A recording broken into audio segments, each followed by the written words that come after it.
Hello, good morning. Welcome to the Asia Pacific iSchool event brought to you by the University of the Philippines School of Library and Information Studies and the Faculty of Information Management of the University Technology Mara.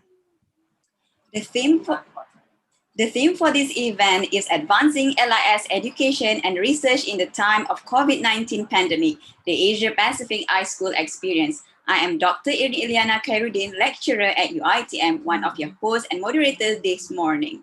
And I am Professor Ria Rowena Apolinario, a faculty member at the University of the Philippines School of Library and Information Studies, also a PhD candidate at UITM, your moderator and host for today. Hello, Dr. Irni. It's truly a pleasure working with you today. How are you? I'm fine, thank you. I'm also very happy to be co-hosting and co-moderating this activity with you. To our participants here in Zoom, please be informed that you are automatically on mute. Should you have any questions to any of our speakers, kindly post them in our Zoom Q&A. Please type in your name, institution, questions, and the name of the speaker to whom your question is addressed to.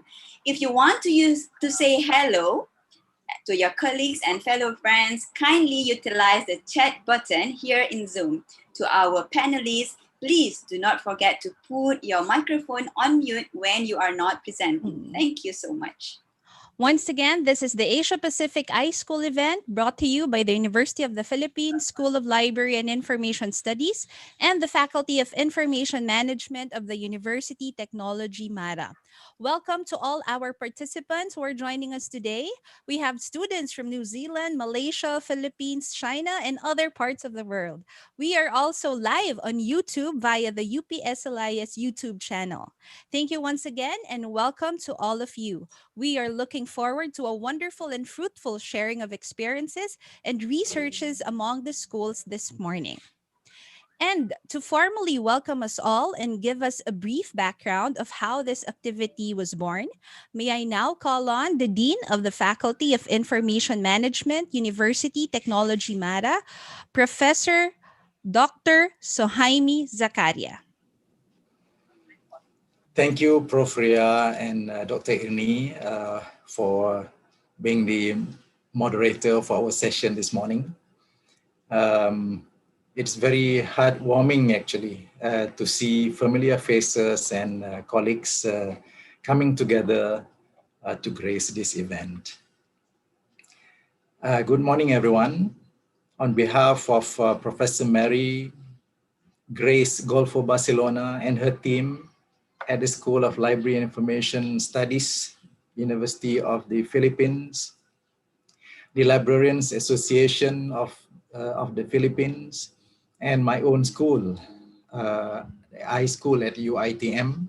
We wish you a very warm welcome to our APIS meeting today.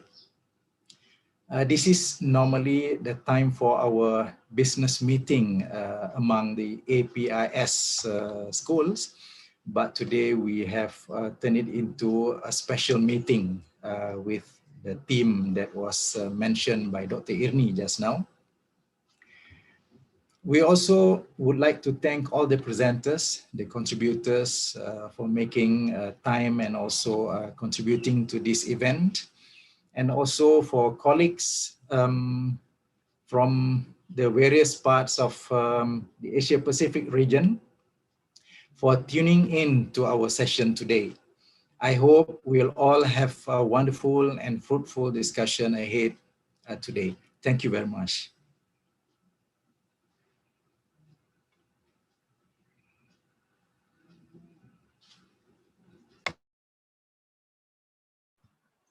Thank you so much, Professional Technologist Dr. Sohaimi Zakaria, the Dean of Faculty of Information Management, UITM, for the opening remarks. Okay, before we introduce our presenters this morning, may I once again remind our participants that should you have questions to any of our speakers, kindly post them in our Zoom Q&A. Please type in your name, institution, question, and the name of the speaker to whom your question is addressed to. We will answer them later during the question and answer portion. Or if our speakers have the time, they can also respond to your questions in the Q&A. If you have a similar question to what has already been posted by our participants, please upvote that question by clicking on the thumbs up sign so that question can be prioritized. Thank you. Now let us continue with the introduction of our speakers. Our, our first speaker is Professor Lee Hong Cho from School of Information Management, Wuhan University, with his presentation entitled Never Stop Learning, Never Stop Teaching. Our next presenters are from the School of Information Management, Victoria of Wellington, Dr. Jennifer Campbell-Mayer, and Professor Maya Kartalik with their presentation entitled Using Articulate 360 to Support Online Learning.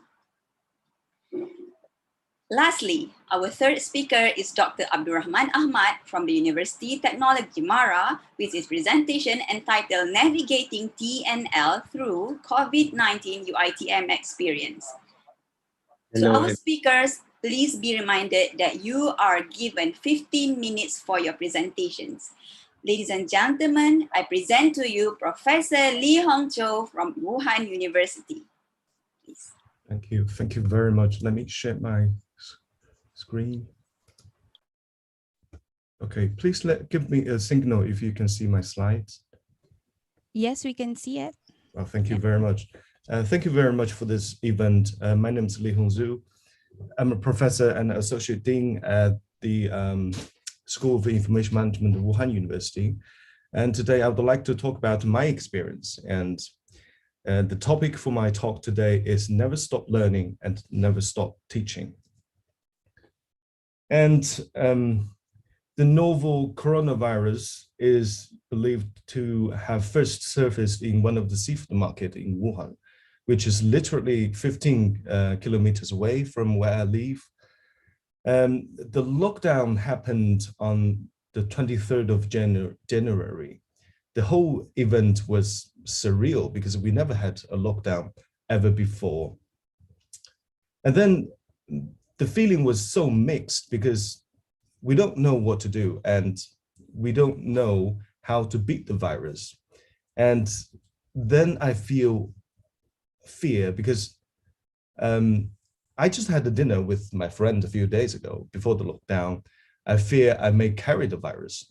I don't fear of dying myself, but I fear of passing the virus to my wife and my 4-year-old daughter.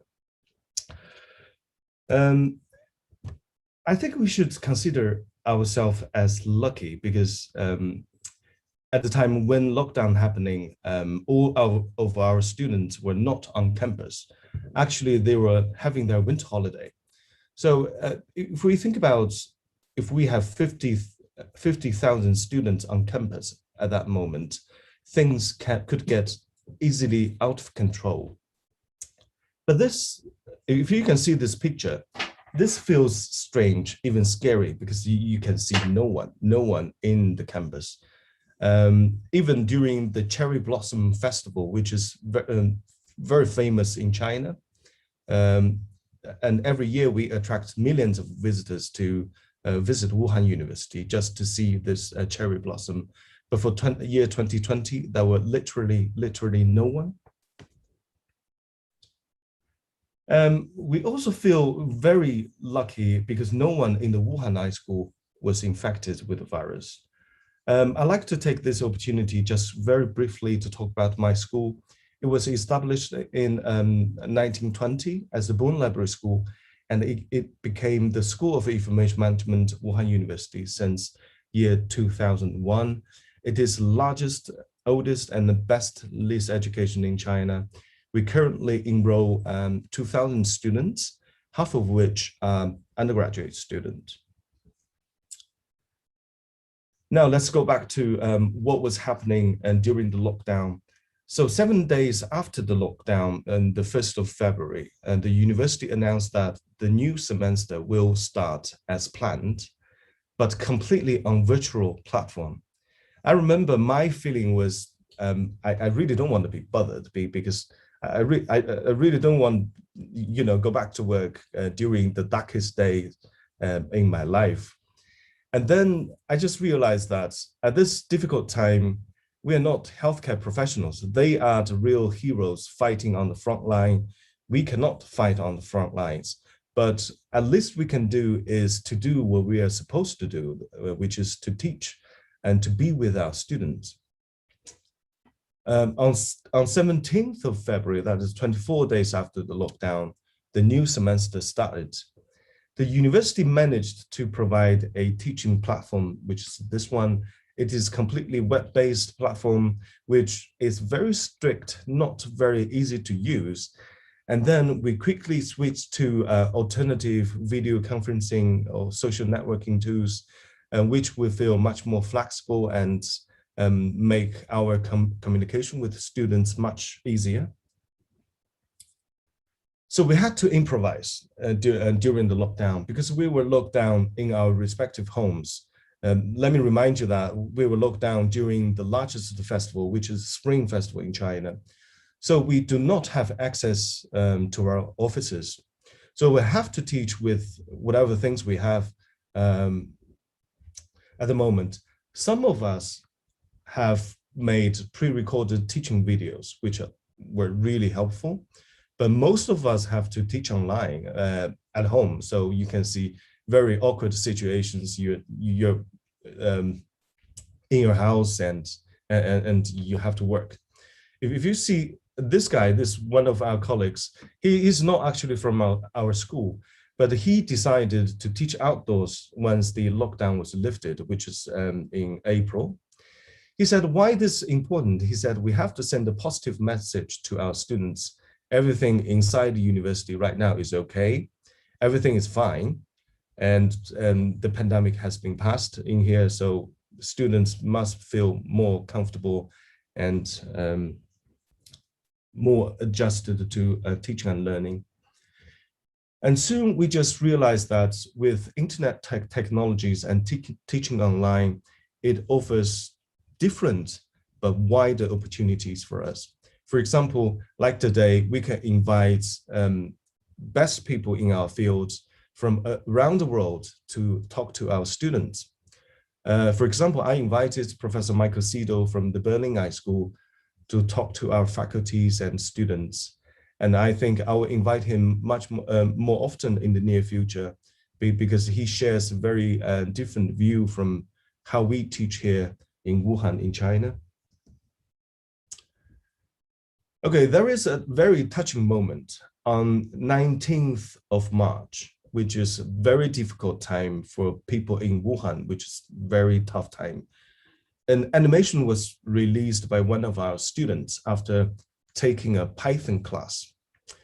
I'm gonna play this video here, but if you can see closely, this video is completely made, composed by 4 Chinese characters, which are Wuhan 加油, which means Wuhan keep on fighting. And this video went viral online because at that time, people feel extremely hard and difficult. I'm just going to play here.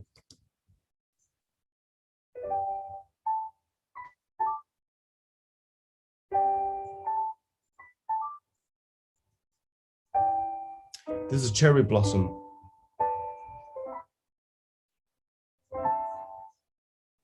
永恒的阴压一瞬间的花，昨天的清晨呀，摘一朵留下。古老的城堡啊，年少。It's Wuhan 加油. 稀释的窗外呀，春风吹醒了花。 Okay. All right. On 8th of April, that is 76 days after lockdown, the Wuhan lockdown was lifted. And on 1st of September, which is 221 days after lockdown, all staff and students were able to back to the campus and started a life what it seems to be normal. And on the 11th of September, the Wuhan High School welcomed 271 new undergraduate students. They are the new owners of Wuhan University.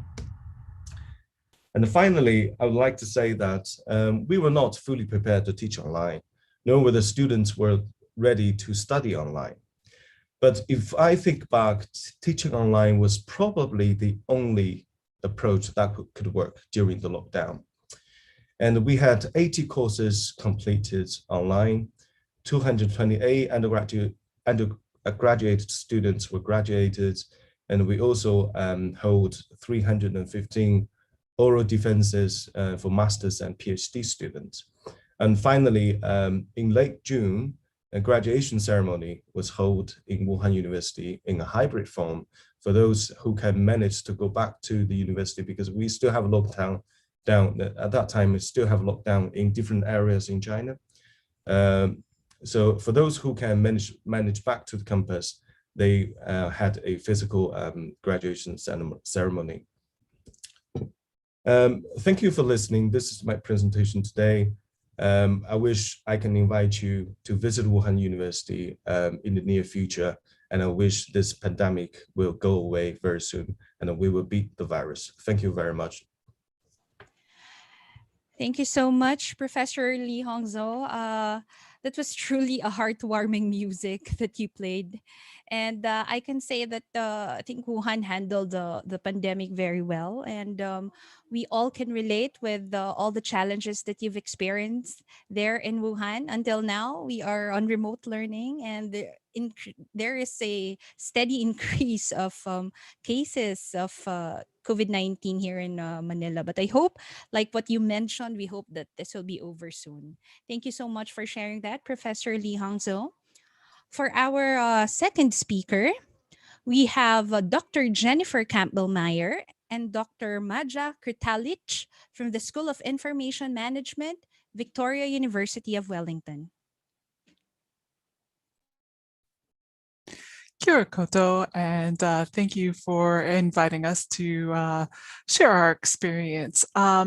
We had a bit of a different experience with COVID in that we actually started this project before we went on lockdown, and we had a little bit of a hang up when we were trying to do a little handover of one of our systems. But because of COVID, we have been really conscious, I think, of sharing and trying to help students engage more in the learning environment. So just to let you know, we're the only postgraduate program in Aotearoa, New Zealand. Of course, there's a small population compared to many of our colleagues here in the iSchools. We have students that are scattered all the way across New Zealand, and we've been fully online since 2016. Now, because we've been fully online, we have we'd moved on, had started providing online courses in 2003, but we didn't really change our teaching process so much. We were using voice over PowerPoint, and at one we moved from that to a SABA system from the UK. And we were experimenting at the time with various synchronous and asynchronous options because we didn't always have the engagement from students that we wanted. Students were quiet in class, they weren't necessarily participating. And because they were scattered across New Zealand, it really made it difficult to attend orientation because most of our students are part-time. And so they are working full-time and then taking our classes in the evening. So we wanted to improve that student experience and ramp up the engagement in our courses. And so we started this project in 2020 in January. And what happened was we ended up with an orientation guide, and we had hired a learning designer to help us pull together resources across campus to guide students through both the enrollment process, but also to give them a taste of what it was like to be in the information studies program before they started. And because of the success of that project, we also developed a student health module, so one on health and wellness, and have been working to integrate feedback. Of course, this happened during lockdown, so we didn't get a full handover of the orientation studies module, and we're still working on some of those updates. But because of COVID, we started switching our teaching practices, and we moved away from Saba and switched over to Zoom. And because of that, we were able to get an Articulate license, which is what our orientation module was developed with. And we were able to try this year a couple of opportunities with Articulate, or we're test a couple of classes with Articulate 360. So right now we're trialing 3 courses, the Information Professions, Information Access and Use, and Managing Current Records. So Maya and myself are the instructors for those classes. And what we found was that Articulate 360 provided us with an easy authoring tool to create modules and packages that can be set up either for individual lessons or for entire classes. So just this trimester, so our trimester started at the end of February, all of the little boxes that you see are different either pieces of courses or courses that I've been working on for content. It's been easy to use. It includes knowledge text, there's interactive content, and we've been able to kind of create some interesting interactive pieces. For example, they have flashcards. So you have the top and the bottom of the flashcards. And so students can click through and interact with that content. They also have other kind of accordion sections. The knowledge texts include little quizzes and just little opportunities to check for understanding. And we found that the students do like the guides. They were using the interactive guides. Almost everybody in class engaged with them, but they also wanted a PDF version, so the flat version. And since our mid-trimester break 2 weeks ago, there's been more downloading of the PDFs. I think they're looking at those during class as a tool to help with discussions. But some of the things that we've been able to do is actually increase discussion in our Zoom classroom. Now, not all our classes are synchronous, but we do have interactive Zoom sessions. I am teaching mine with 12 interactive sessions, and Maya has a few that she'll talk about as well. What I've done with the core study guides is created background information for discussion, so we can really focus on having those interactive moments where we share our experiences and look a little bit more at some of the contents and a little bit more deeply in discussion. So I've been embedding our Zoom questions, and that gives students a chance to look at what the questions are before class. And I must say that now I go into Zoom sessions and I probably have 5 or 6 slides. We don't do very much on the content side of things, but we manage to meet for 2 hours and have some really interesting activities and discussions during that time. Overall, our experience has been quite positive. The guides do take considerable time to develop, and we're still learning the ins and outs of authoring. But that student response does make everything worthwhile for us. And now I'll turn the microphone over to Maya to share some of the issues. Thank you, Jennifer. Hello, everybody. Thank you for being here and for listening, and thank you for the opportunity to share our experiences with you. I would like to share with you some of the issues that Jennifer and I have been talking about while using Articulate and implementing some of the learnings we had so far. And the first one that we've encountered was actually, why do you want to adopt a new tool? I've been thinking about trying Articulate or some other tool that would help me develop a learning content that would enhance online and distance learning experience for a while now, but every year I had a feeling like, okay, I need to prepare thoroughly. I need to trial this before we run it, and so on and so on. And I think COVID experience gave both myself and our students that kind of a jump in and see what happens kind of mindset. And it was much easier to say, okay, let's just give it a go. Let's try. And if it doesn't work, it doesn't work. It doesn't matter. We'll go to something new. And I think that mindset really helped. So that was one of the key factors that actually made me explore and invest effort and energy, which is very scarce for all of us at these times, into trying something new. So that was one thing. Another issue was how to actually frame this new content within a course. The tool itself is relatively easy to use and intuitive, so it wasn't such a problem to build the content. But then the problem was when to stop, how much content to add, and what to leave for either synchronous sessions or for the readings, how to link all the pieces of the content within the course together, even how to name it. Jennifer calls it study guides. I call it a learning module. Sometimes students refer to different names. So that took a little bit of reflection and conversation. So how do we actually position such a tool and such a content within the course, but also within the entire program, because using it in a couple of courses just gives that little bit of different perspective to our students than they're used to so far. It was very interesting, as Jennifer mentioned, to see what students' experiences and what their perspectives are. And on their side, it also required a little bit of training.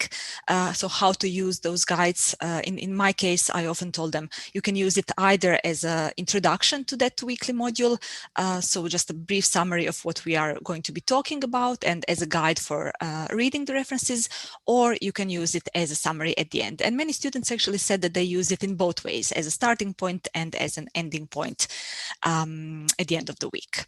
And the final point I would like to mention is that this also improves course resilience, because as we all experienced, very often things go wrong, and sometimes you either are not able to continue teaching the course, or staff come and go, or something happens.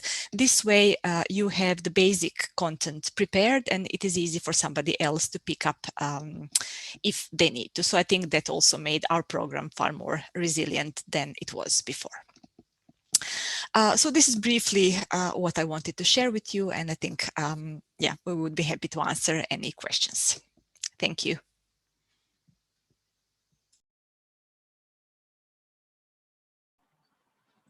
Thank you so much, Dr. Jennifer Campbell-Mayer and Dr. Maya Kretalik.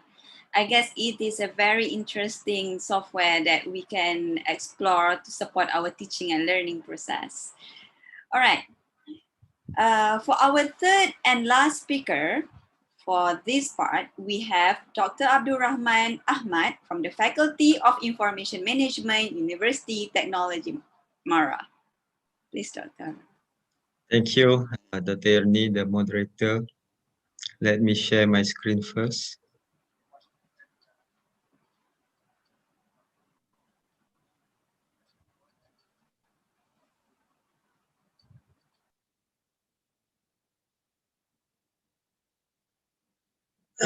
Hello, everyone, and a very good morning from Malaysia. So I will proceed sharing our experience on how we navigate teaching and learning activity during COVID-19 pandemic. So basically, from March 2020 until now, the Malaysian government has imposed movement control order throughout Malaysia, and definitely that has stopped so many activity, including teaching and learning activity. And basically, we in UiTM, from when the MCO started, we have not conducted any face-to-face classes, and we scrambled to find the alternative and how to fix, to find the instant fix to remedy all the limitation that we have by the limitation imposed by the government. And definitely we need to think many alternatives. We have to think, we have to renew the process, the procedure, decision, action that we are going to take. And basically, the most important aspect, I think, is to find what is the best platform to cater our stakeholder who are students who come from various backgrounds from all over Malaysia.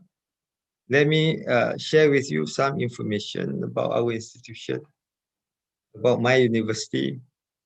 This is a massive institution with a big number of students. We have 189,000 students who are currently enrolled into our system.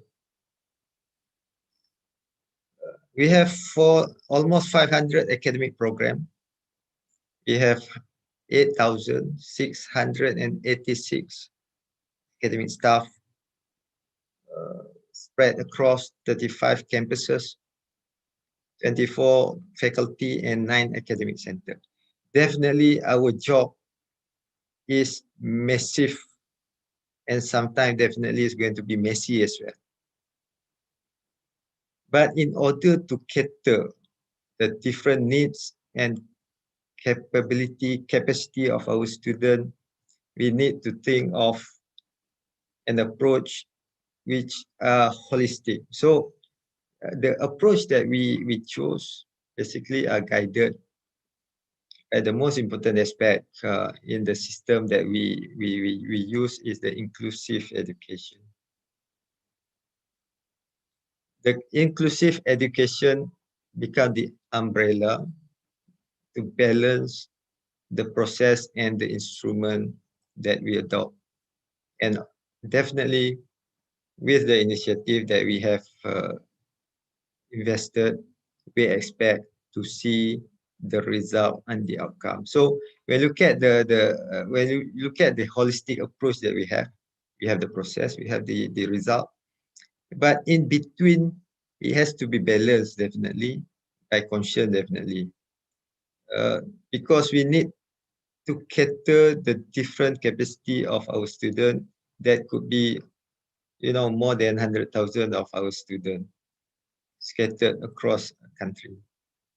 So what are the exclusive education to us? So let me share our document on inclusive education.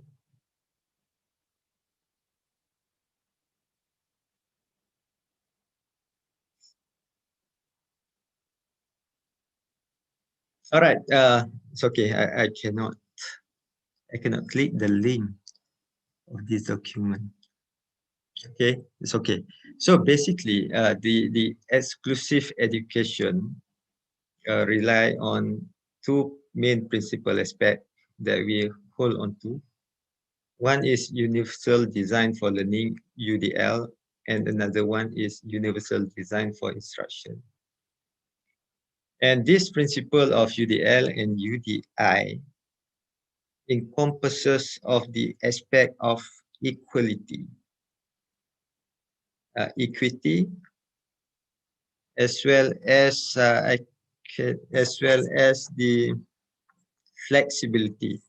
So the aim of UDL and UDI in our context is to make education accessible for everybody, including disadvantaged groups such as the group who are living under the standard of living and students with disability. We are not talking only on the physical disability of a student.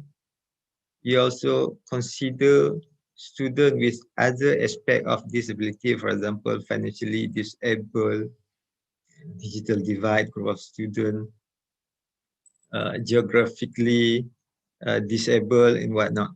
So the concept of UDL and UDI also is to produce a flexible learning environment that reduce learning barriers and support the needs of all learners. So under the UDL and UDI, we guarantee equality to equity treatment to the student. Flexible, that means the provisions of support according to the student needs towards learning, teaching and learning activity, as well as it has to be flexible enough to penetrate students who could be staying in their rural area, who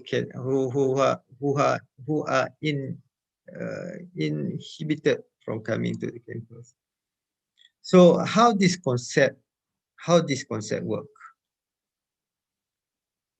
This concept has three principles that support our concept of distance learning. We call open and distance learning method. It has three principles. One, it offers multi means of representation. So this gives opportunity to learners of various ways of acquiring information and knowledge. Definitely, we have one good system that become the centralized to support our online education system. But some students could be limited with the capacity to access to internet and whatnot. Therefore, the learners, students have the chance to acquire information and knowledge, skill, and other competency through other application that is guaranteed under the concept of flexibility of this UDL and UDI. We, in the context of inclusive education, we acknowledge differences of our students, of their ability, of the location they are living, as well as their education background. Another element which is within the concept of UDL and UDI is multiple means of engagement. Although we know that most of our students have good devices, some of them can have access to the internet, but sometimes there are other aspects that stop them from participating. From our experience, although we know that our students have the equipment, have the device, have the laptop, but when they engage in our teaching and learning activity, they cannot even use their laptop because they have to alternate with the other family members, with their sibling and whatnot. Therefore, our concept of inclusive education must cater every aspect that become the limitation to the student. So the student not only can learn from wherever they are, but at any time. But it doesn't mean that we give them total flexibility without control. It's just that we want the lecturer to engage personally with the student to understand their problem better. If they cannot access to online platform, if they cannot access to the internet, we urge the lecturer to personally engage with the student. Get the information how the lecturer can deliver learning material and whatnot according to the capacity of the student. So this is our commitment. We have to go to that level to ensure that nobody is left behind. So that's why under this concept, multiple means of engagement. So we need to tap into learners' interest, offer appropriate challenges and increase motivation based on their abilities and background. When we conduct survey on the rate of student participation, almost every faculty, we have to conduct survey. We have to get response from the student. So based on the survey that we have conducted, the participation rate at the university level is 98%. Of all this difficulty, we still manage to get our students to participate. 90% of them participate on this online learning platform. And in our faculty, the participation rate based on the survey is 99%. Few survey has been conducted, and at average, we managed to get 99%. So it doesn't mean that they have to engage online. If they cannot, then the lecturer has the responsibility to find ways, to find alternative method to ensure that everything is delivered to the student. Even you may have to post your material to the student if they are they don't have the capacity to access the internet. And then the concept also encourage multiple means of expression, where it provides learners with alternative means for demonstrating what they know based on their abilities, background, and location. That is, I believe, the umbrella for whatever process, procedure, decision that we are going to make to cater the needs of the student. And this principle are not sufficient unless they are integrated and translated into informed decision and guided action. So we have a lot of processes within our system. And the biggest aspect in our system is ODL, open and distant learning. We cannot definitely rely totally on the synchronous online learning, because considering the capability and the capacity of student, we have to opt for ODL, open distant learning. So why we opt for this? Because this is a platform initiative that can bring back students into classroom virtually. This allows integrate human and personal touch rather than too mechanistic. We can offer equity and equal opportunity to participate and to excel, to be accorded regardless of whatever limitation that they have. So we have to find ways and alternatives to solve the problem. It is flexible and agile. It gives autonomy to the lecturer to decide, the student to decide what method that can best suited their capacity.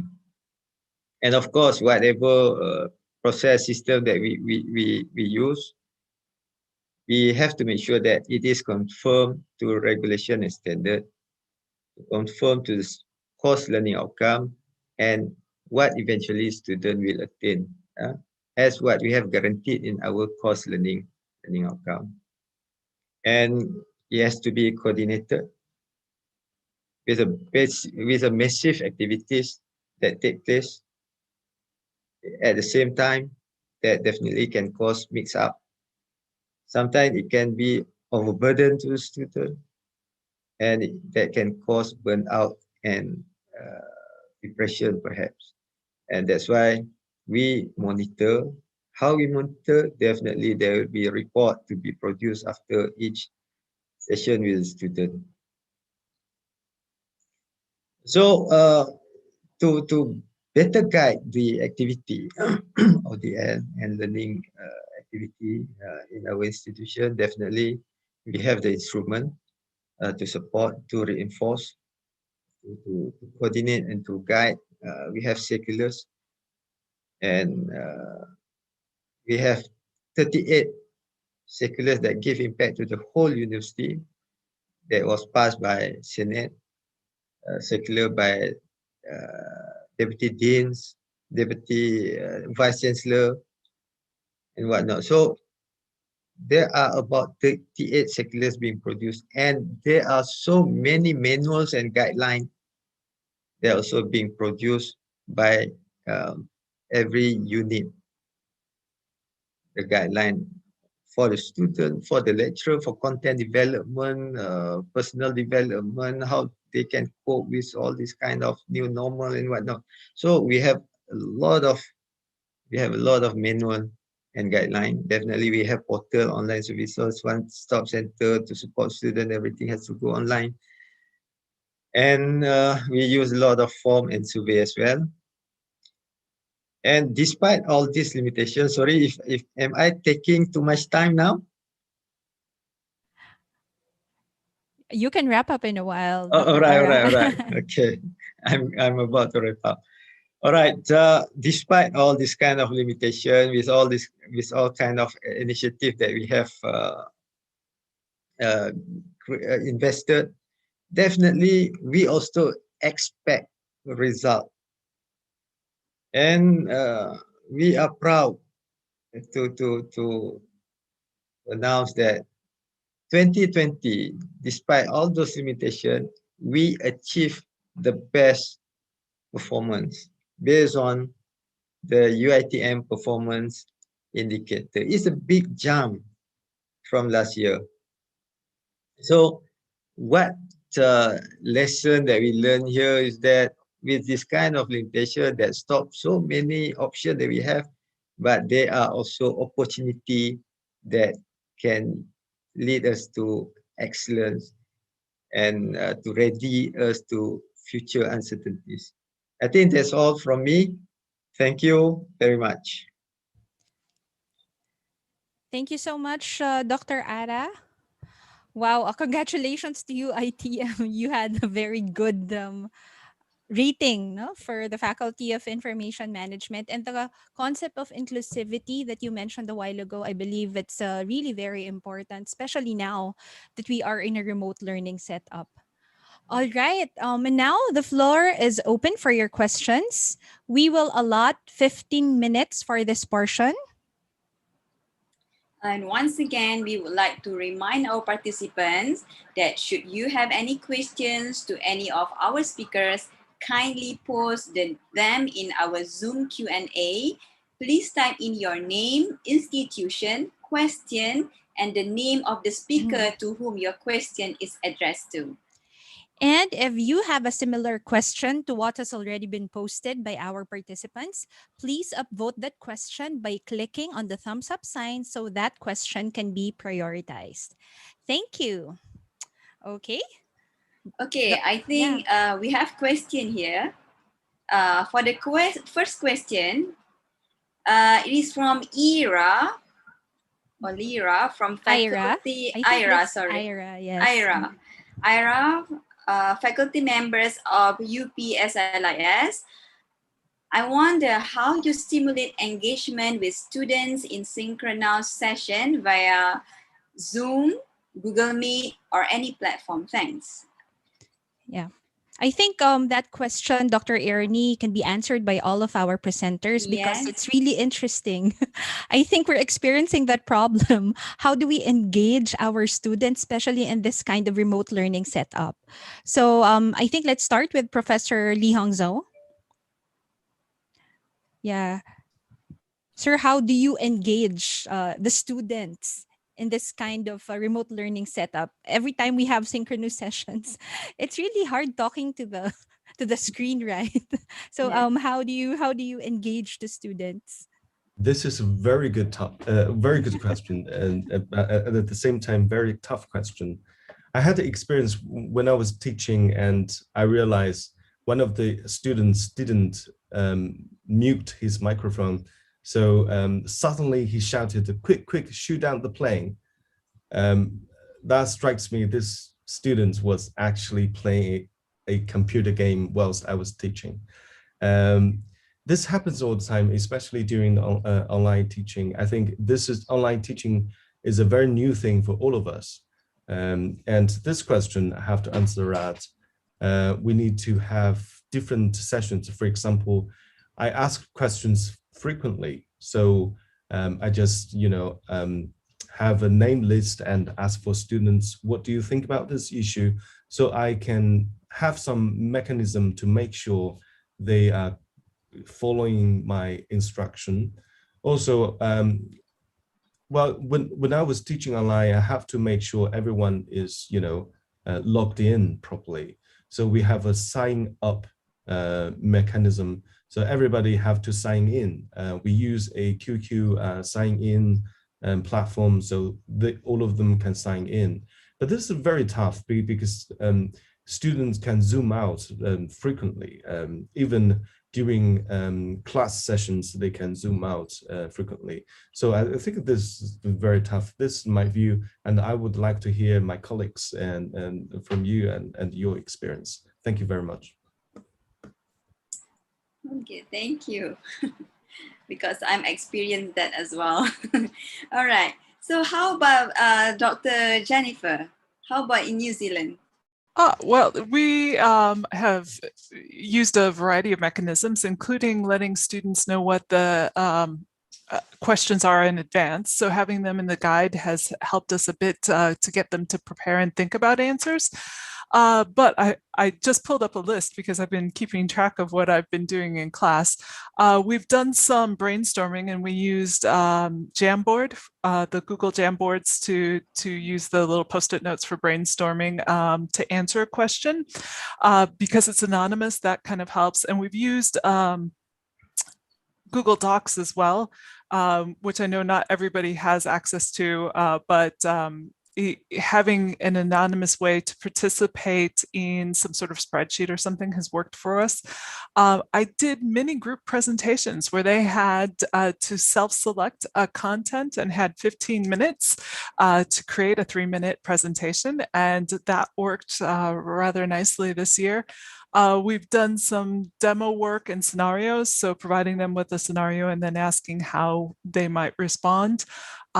We've also done some shared reflections and then just general discussion as well. But the more I give them in advance, the better my responses are. Maybe Dr. Maya, you want to add something? Yes, of course. Two things work especially well for me. The first one is making sure we have a good atmosphere in a synchronous session, and I find that really, really important because our students are usually mature one, meaning having full-time jobs and young children, and our lectures are in the evening, so they are completely drained by the time we start our lectures. So just taking some time to acknowledge that, to say it's fine if your child is screaming and you have to go, if your dinner starts burning, whatever happens, it's okay. This is not very strict, very formal environment. We all have our daily lives, so it's fine. And just making sure that we kind of talk, chat a little bit, relax and unwind after a long day, that really helps. And the other thing that works particularly well for me is storytelling and scenarios.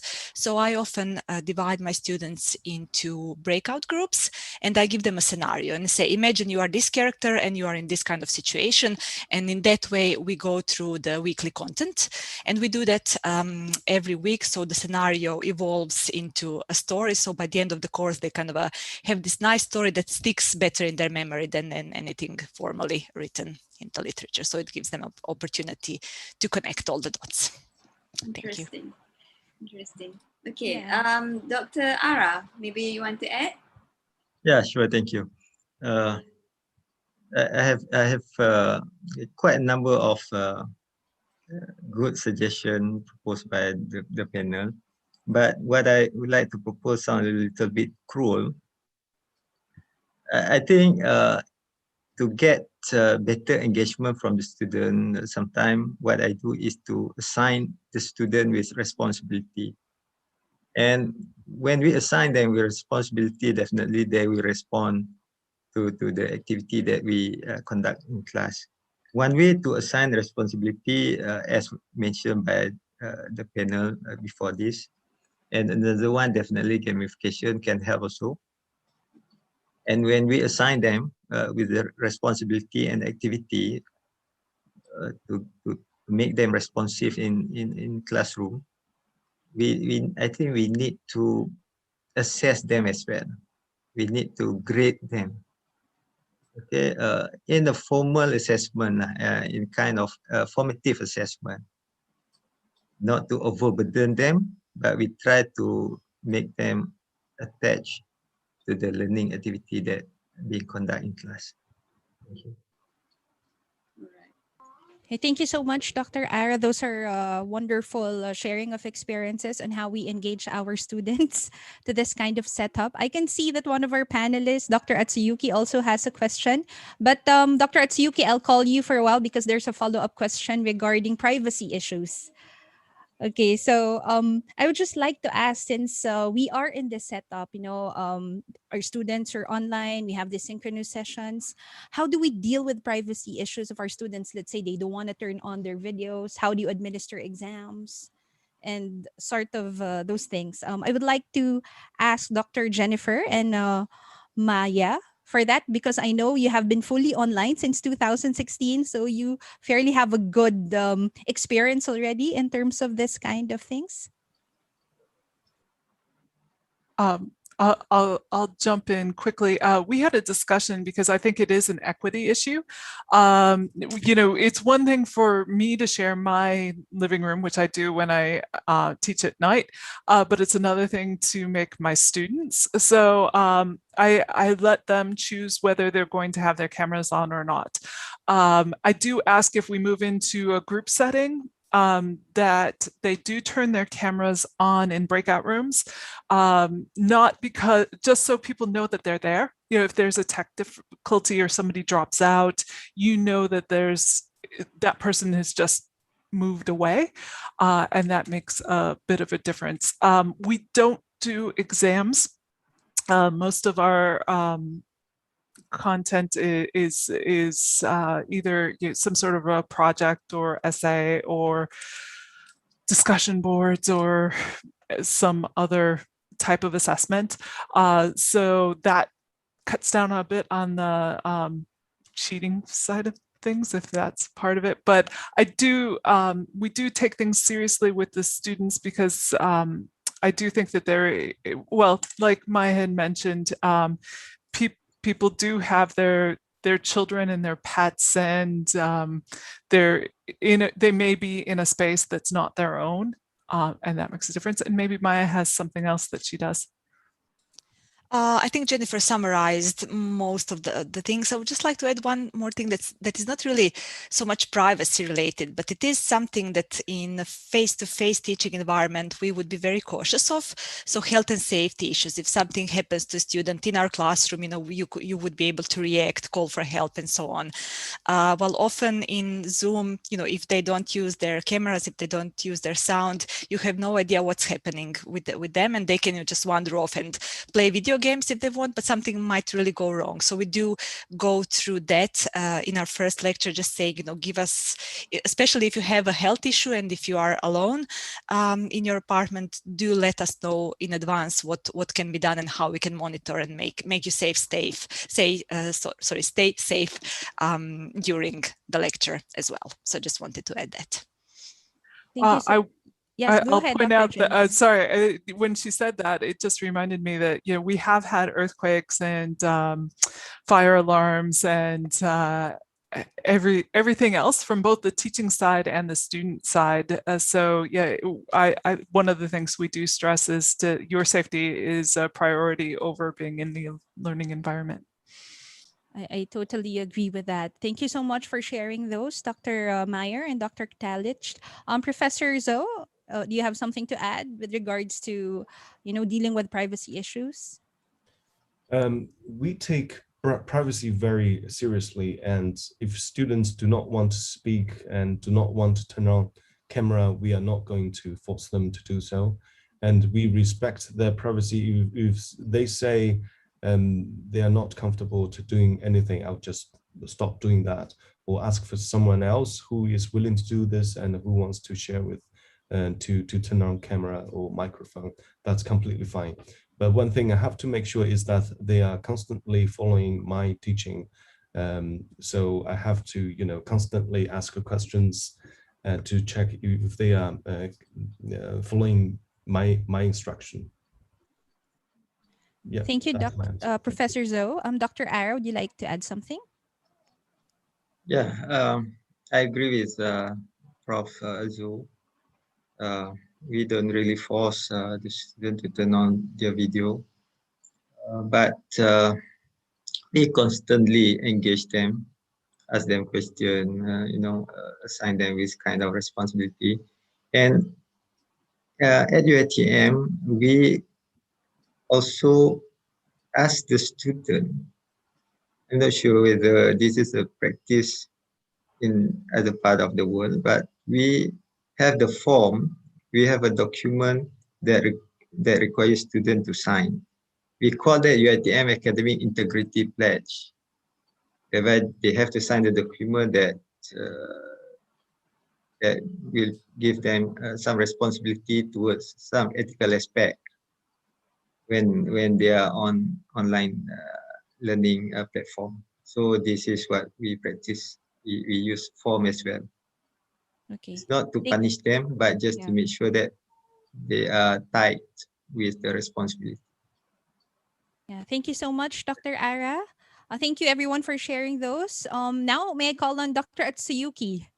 Dr. Atsuyuki is raising his hand too. Okay, thank you for giving me this opportunity to ask a question.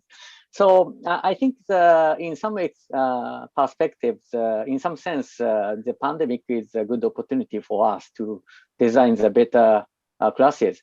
But one of the problems we encounter, at least in University of Tsukuba, is that it is very difficult to keep the tradition of students' activities outside the classes.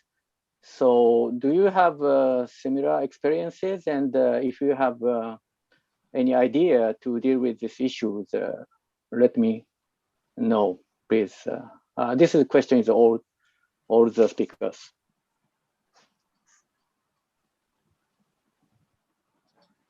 Okay, let's hear it from Professor Zoe. Okay, thank you very much. This is a very tough question. Again, teaching online, according to my experience, because we switched to online teaching very quickly, just in a matter of days. And according to my experience, teaching online and teaching in class is completely different. So in my experience, we have to design a different assessment practices using online tools, which are available for us. So I think we need to design very differently in terms of what we have to teach and how we want student engagement and practice. Thank you. Okay, thank you. Any of our speakers, you may want to answer the question also of Dr. Atsuyuki. Dr. Meyer? Yeah. We had the same issues during Okay. lockdown. One of the things that we do, because we have two students right now, one in the UK and one in Tokelau, and we have a shadowing experience this year, despite the fact that in New Zealand we are at level 1, so we can move freely about in New Zealand at this point. And we do have a lot of, I think, fatigue in general, because with a shadowing experience that we do, people have been slow to commit. And for the people who are might not get a shadowing experience like in the UK, we switched it to perhaps having a conversation with someone so that they could have a chat rather than seeing somebody's workplace. But we're completely conscious with the fact that we have to manage not just our student expectations, but the experience as well. So. Okay, thank you. Thank you, Dr. Meyer. Dr. Ara? I think this should be the responsibility of the institution as well, to share the responsibility not only on the lecturer to ensure that students are well engaged with what we are doing in class. So, for example, in UiTM, we are asked to attend for workshop to upskill our capacity, how to develop instrument and whatnot. So until now, I think I've been exposed to so many applications to help me to develop and to design curriculum and the teaching material as well, which previously it is unknown to me. So definitely I have to upskill my capability to ensure that I am capable enough to make sure that students are getting what they should be getting outside the classroom. Yeah. Okay. Thank you so much, Dr. Ara. I would just like to remind our participants, if you have questions, kindly post them in the Q&A here in our Zoom so that we can monitor them properly. Okay, Dr. Irni? Yeah, Prof. Ria, I can see there's a question in the chat section from Rajil, the lecturer from Elanga University. He would like to ask about how do you give practical activities to students during the pandemic? I think maybe he tried to focus on the subject that require labs or maybe special instruments in the university. Maybe we can start with Dr. Maya. Thank you. Yeah, I was just about to say, depending on what practical activities we are talking about. So, for example, some of the systems we use for records management or for digital curation or some more technical aspects of teaching and activities, it is not easy to do it online, but it can be done either through sharing your screen and then guiding students through functionalities, or trying or letting them try certain aspects, or including videos or other multimedia materials. Even the Articulate tool that we used, that tool also has an option to record what you are doing in the screen, so you can just guide them through different functionalities of a system, and then while you are doing that, explain why you are doing something, how it supports some of the principles of the topic you are teaching, and so on. So this is just one example. I'm sure other panelists have their own good examples as well. How about Dr. Ara?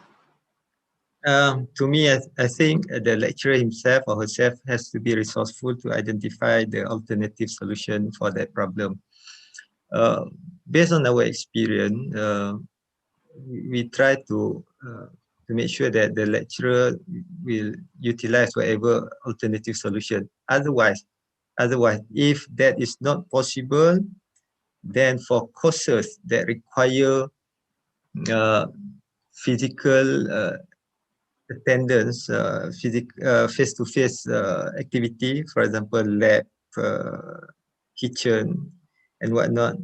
So we need to find time, suitable time to bring them back to the campus. That if that's the only solution, what we have practiced in UiTM. Okay. Yeah. How about in China, Professor Joe? Thank you. China is a very big country. I can only speak for myself, is that I think practical activities needs to be designed very differently from teaching in class. And so we need to think about different conditions we are facing during the lockdown. For example, I use whiteboards. So if students have questions, they can just, write it down, post the questions, whatever they want, because they are not comfortable, turn on the microphone and then stop me when I'm talking. This is a very different environment we are talking about, and we need to think in the shoes of students rather than, in class you can maintain very easy communication. You can judge based on their attentions, their behavior. This is very difficult. We have to take guesses.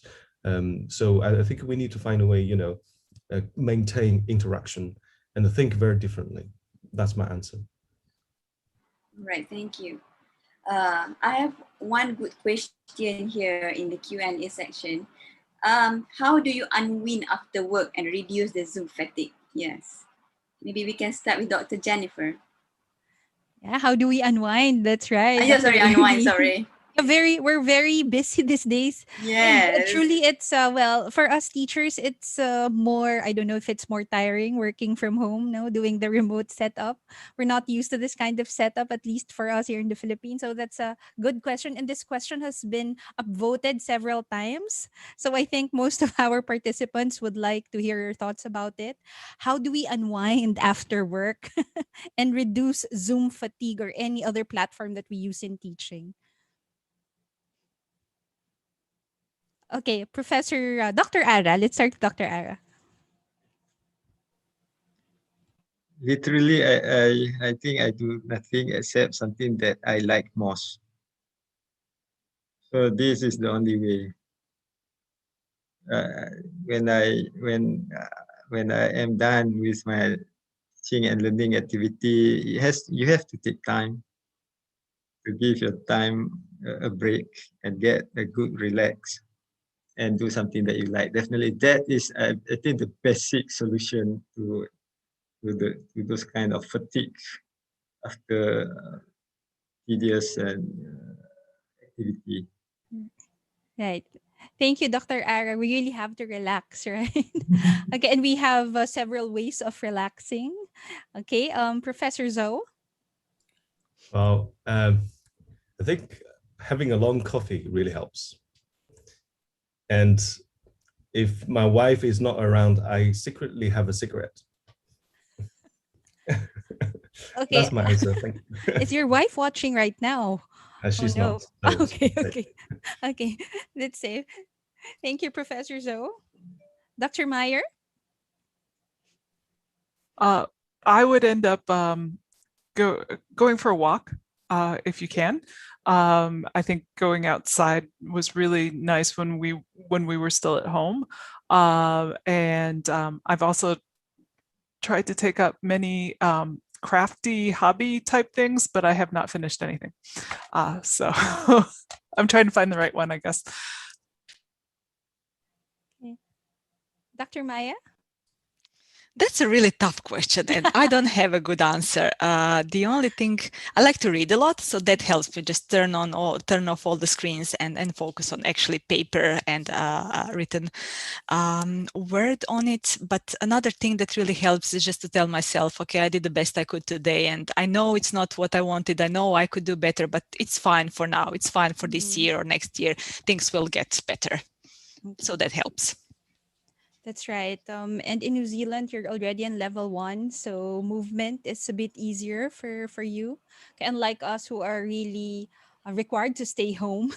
So we really need to find ways on how we can relax, like reading. I agree with Professor Zoe. Coffee. Okay, we can, some of my faculty, some of my co-faculty members are drinking 5 cups of coffee a day minimum. And that that makes them alive.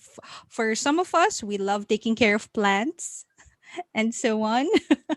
Okay. Dr. Irony, how do you relax? You're also teachers. As for me, I love to cook. So normally how I release my stress by cooking. So after finish all the classes, definitely I will straight away go to the kitchen and do baking or cooking. So that's how I try to release my stress. Oh, yeah. That's very good. Okay. Thank you so much for sharing those. I think we have time for one last question, and I'm looking at the All right. Q&A here. Let's Oh, okay. We still have Okay. time for both. All right. Okay. The question is from B Wang. Mhm. Okay. I think this is addressed to all of our speakers. Do your students face the digital gap issues like internet access, of course, connection problem, and so on, in having online classes during the pandemic? And how do you deal with them if your students experience those? Okay, Professor Zoe. We actually had one student who went home without a laptop, and we managed to send him a laptop before the semester starts. And this is very difficult because we think we were lucky enough because all of our students during lockdown, they have safe places to access internet. But this is certainly a big issue because internet connection, some are good, some are not good, some are not very stable. Yeah, so we consider ourselves very lucky during the lockdown. Otherwise, we have to handle very different inequality issues. Yeah. So, Professor Zoe, your university provided the student with a laptop. Yeah, because that was just one student. Okay. Yeah, and we can still post it back then. see. So we were extremely lucky. If there were 10 students, probably we will have problems because we don't have so many I see. laptops. Yeah. Yeah. Yeah. Thank you, Professor Zoe. Dr. Ara.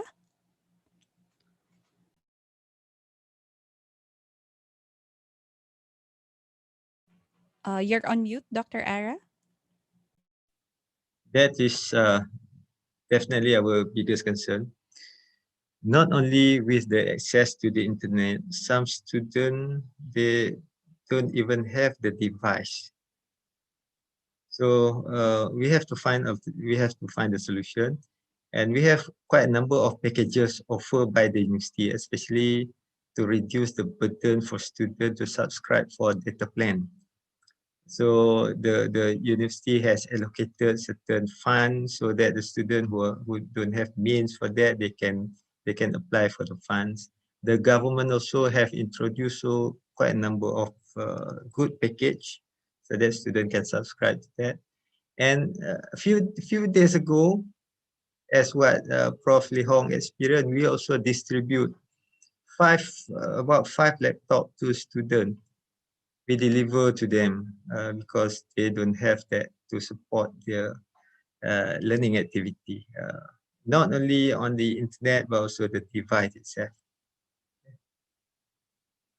Okay, so thank you so much, Dr. Ara. Also, That's why similar to we have to engage with the student to know their problem personally. So because some we have to treat the on the case to case basis. Yeah, thank you, Dr. Meyer. Well, for the most part, since our students already knew they had to be online, they had devices, so that was, I guess, good for us. But we have supported some of our doctoral students by providing them with monitors or computers. One thing we do, or most, I think all of us do, we do record our Zoom sessions and then make those recordings available too. So if somebody does have connectivity issues, they can still work with the content. And we have no problem, or I think I've emailed people some things that they didn't have something that they could read a particular article, or they couldn't download something, we'll try and get it to them. Yeah, thank you so much. It is really a problem. Even in our university, University of the Philippines, a lot of our students are having this connectivity problems, and more so, a lot of them also do not have the gadget or the proper equipment to do online learning.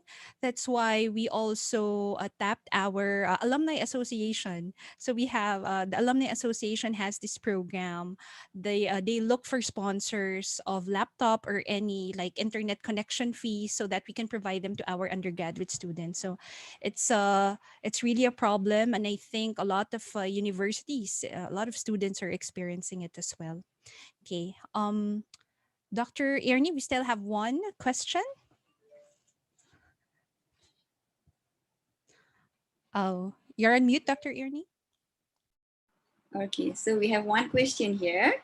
It says here, how do we find the balance between providing leniency, compassion, and ease of education to our students in making sure that we meet our educational learning objectives? Yeah. So maybe Professor Zoe, maybe you can start with answering this question. I don't think education is different from providing leniency and compassion. I think what we have to do is that we understand students' problem, and we respect their decision, and understand that they make their decisions and behavior based on their condition, because each one of us have very different conditions during the education, and we need to like Dr. Ahmed just said, we need to understand each one of them. And I think we didn't do enough during, according to my experience, I didn't do enough, because we were just trying to get used to the environment, and students were trying to getting used to the environment as well. Therefore, I think by doing education, by provide teaching, and by adjust the way of our teaching is a way of providing leniency and compassion. Thank you. That's my answer. Yeah. Yeah. How about Dr. Maya? I think what works for us is to make sure that we offer different pathways through our courses. And this is something we started talking about and developing even before the pandemic, because in our courses, we very often, our students don't take courses as a cohort. So they all don't go through the same order of taking courses in the program. And very often in the same course, we would have people who already have some professional experience or work in the profession, those who are very new, those who are changing professions, so they have some sort of background, but not exactly in the subject. So people come with variety of experiences, and we try to build on that.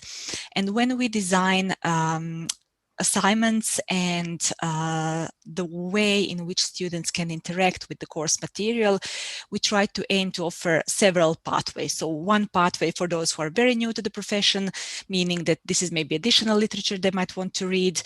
Another pathway for those who are already professionals in the field for many years. So this is the particular angle they might want to take. So we try to build it that way. And by doing that, by allowing students to choose their own pathway, we also give them an opportunity to take ownership of their learning experience and to bring their background, their experience into the course, to interact with each other, to be teachers as well.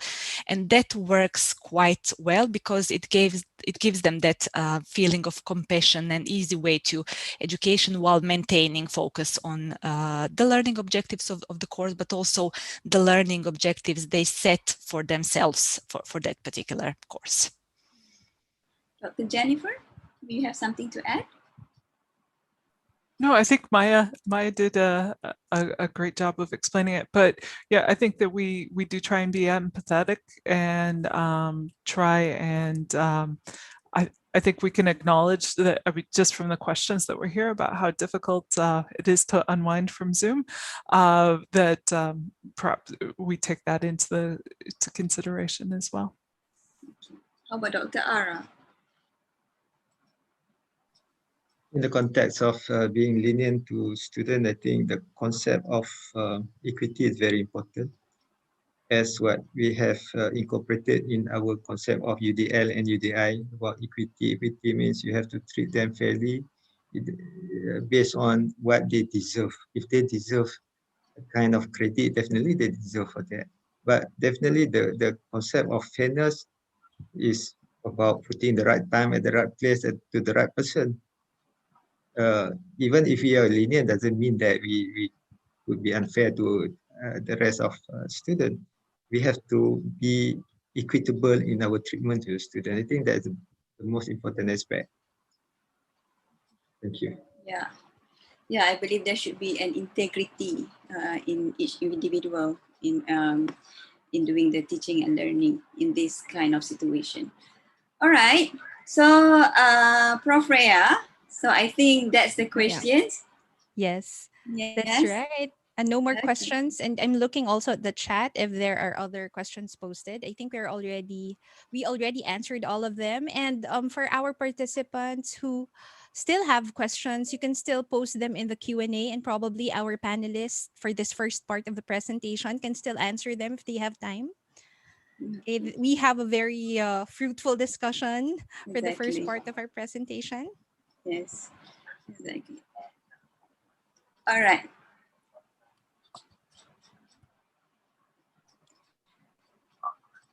Okay, and that concludes the first part of our program. Thank you once again to Professor Lee Hongzhou from School of Information Management, Wuhan University, Dr. Jennifer Campbell-Mayer, and Dr. Maya Kretelik from School of Information, Victoria University of Wellington, and Dr. Abdurrahman Ahmad from the Faculty of Information Management, University Technology, Mara. Yeah, we truly had a wonderful sharing of experiences during this pandemic. We wish you all the best in your endeavors, and we are one with you in these trying times. Okay, before going to the second part of this event, which is the student research presentation, We request Professor Atsuyuki Morishima, the Assistant Dean, Graduate School of Library, Information and Media Studies, Center for Artificial Intelligence Research, University of Tsukuba, to give us the details of another upcoming event in the Asia Pacific region.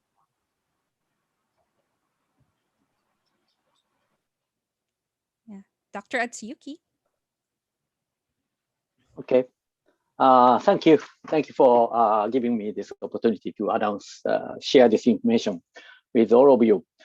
In 2014, Dr. Samuel held the API conference, which was first Doctor Consortium for Asia Pacific next generation researchers in the information field. And following the tradition, we have been having the annual Doctor Consortium. And this year, this event will be jointly hosted ICAL. And the date is December 3rd. This is tentative, but probably this is a date. And we haven't fixed it yet, but the submission deadline is sorry, this is okay. Yeah, submission deadline will be the end of October to the early November. And in this event, the members of the organizing team and the professors from API schools will participate in the event and give comments and suggestions to help students brush up the research and build up their research plans. And I think this event is appropriate for building networks, your network with others and in your generation and with mentors. And the ICAD is a major international conference on digital library. And the submission deadline is July 1st. So please consider submitting your papers to the ICAD too. And the detail will be announced soon. But I'm very glad to say that this event will be organized by promising young researcher from Wuhan University, D1. And I look forward to have this event with many young researchers. Thank you.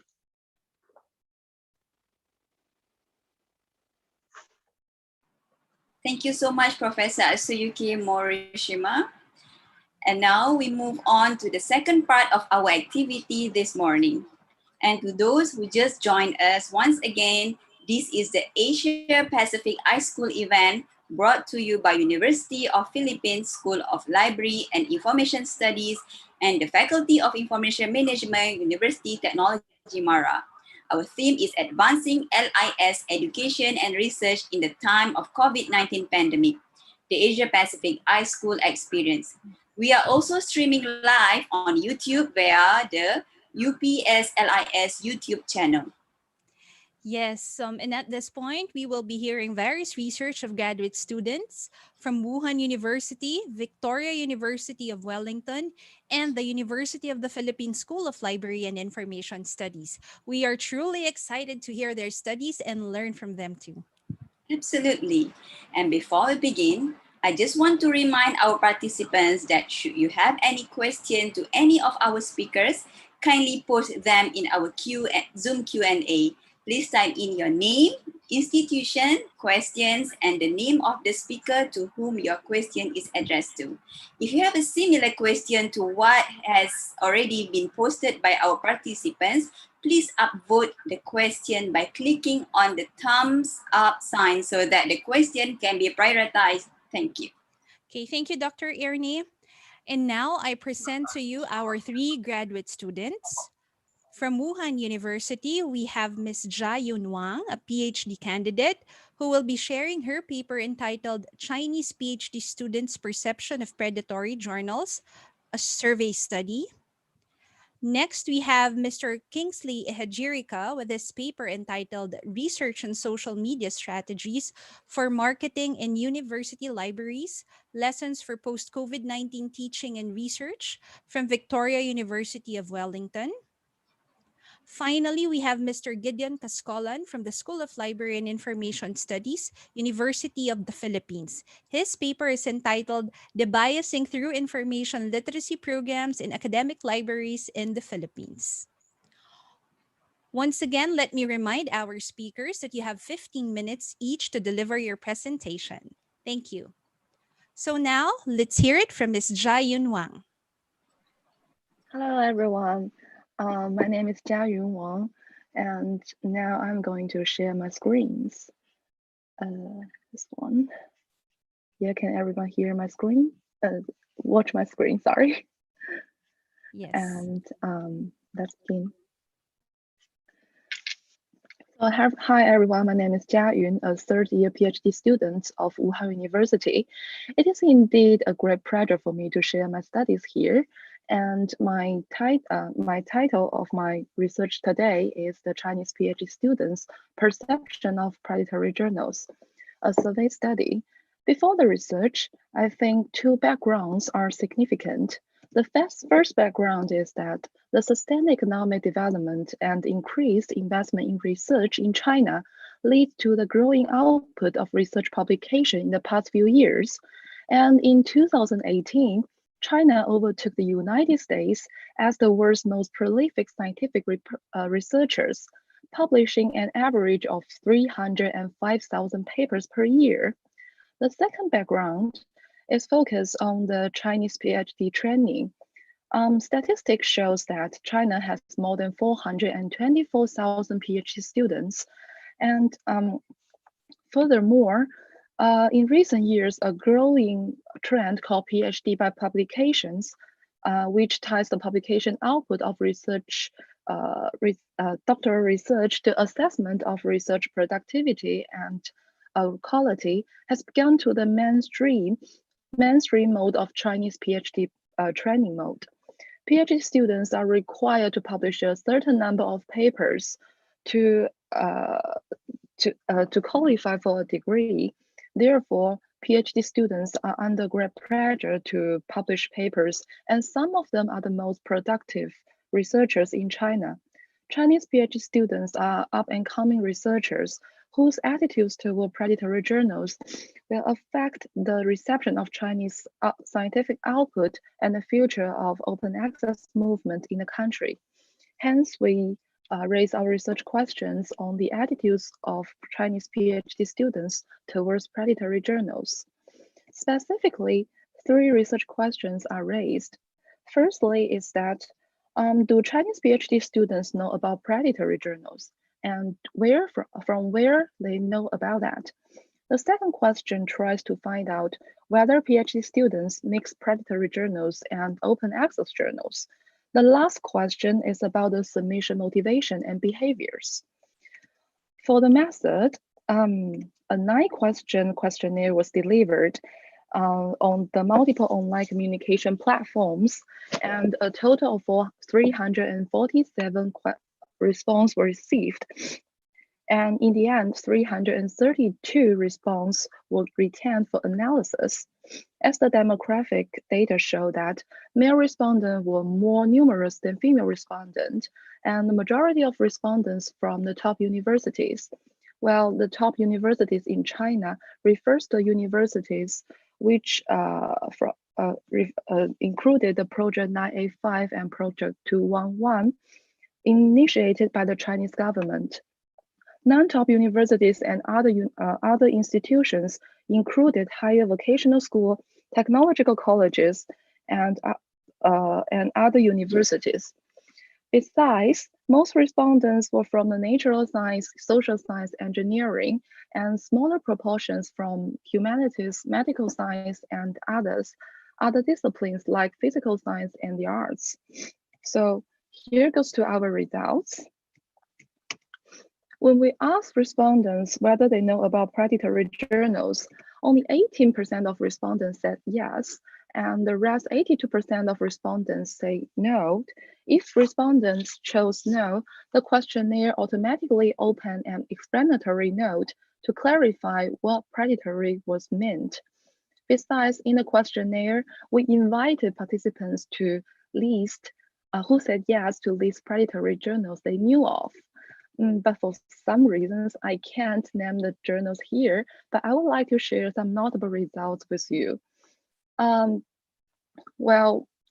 We found that the majority of English language journals listed were launched by reputable publishers like Springer Nature, IEEE, Sage, and so forth. And when we searched for information on these journals, we found that all of those English language journals were actually open access journals. And while for the 6 Chinese journals listed, all of them cover fields in social science and humanities, and surprisingly, 2 of them were non-academic. This misidentification showed that some respondents, especially in social science and humanities, apparently they didn't distinguish between predatory journals and popular culture publication. Among the rest 4 Chinese journals, none of them declare clearly whether it had a proper peer review process or not. What's more, we noticed a tendency to publish short papers and on broad topics. In other words, evidence we found show that these Chinese journals are likely to be predatory. Generally, in this issue, we can see disciplinary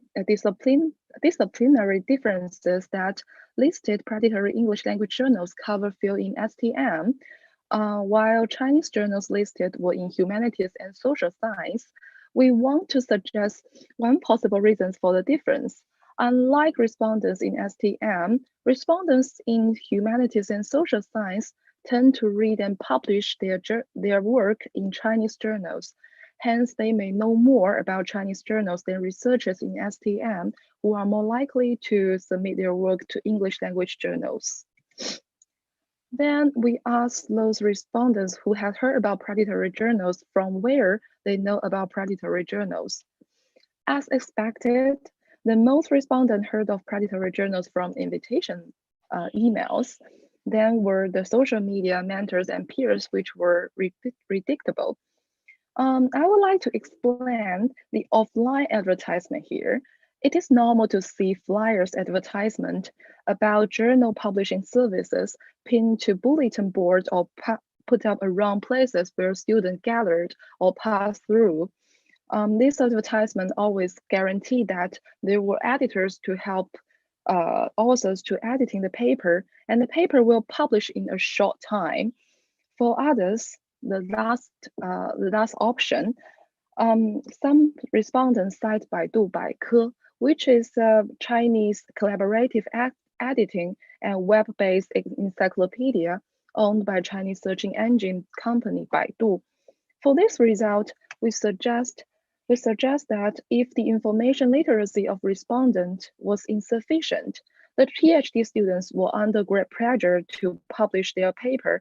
They may have searched the internet and been taken in by an advertisement placed in Baidu, Baike for predatory publishers. For the next question, we move to respondents' perception of predatory journals.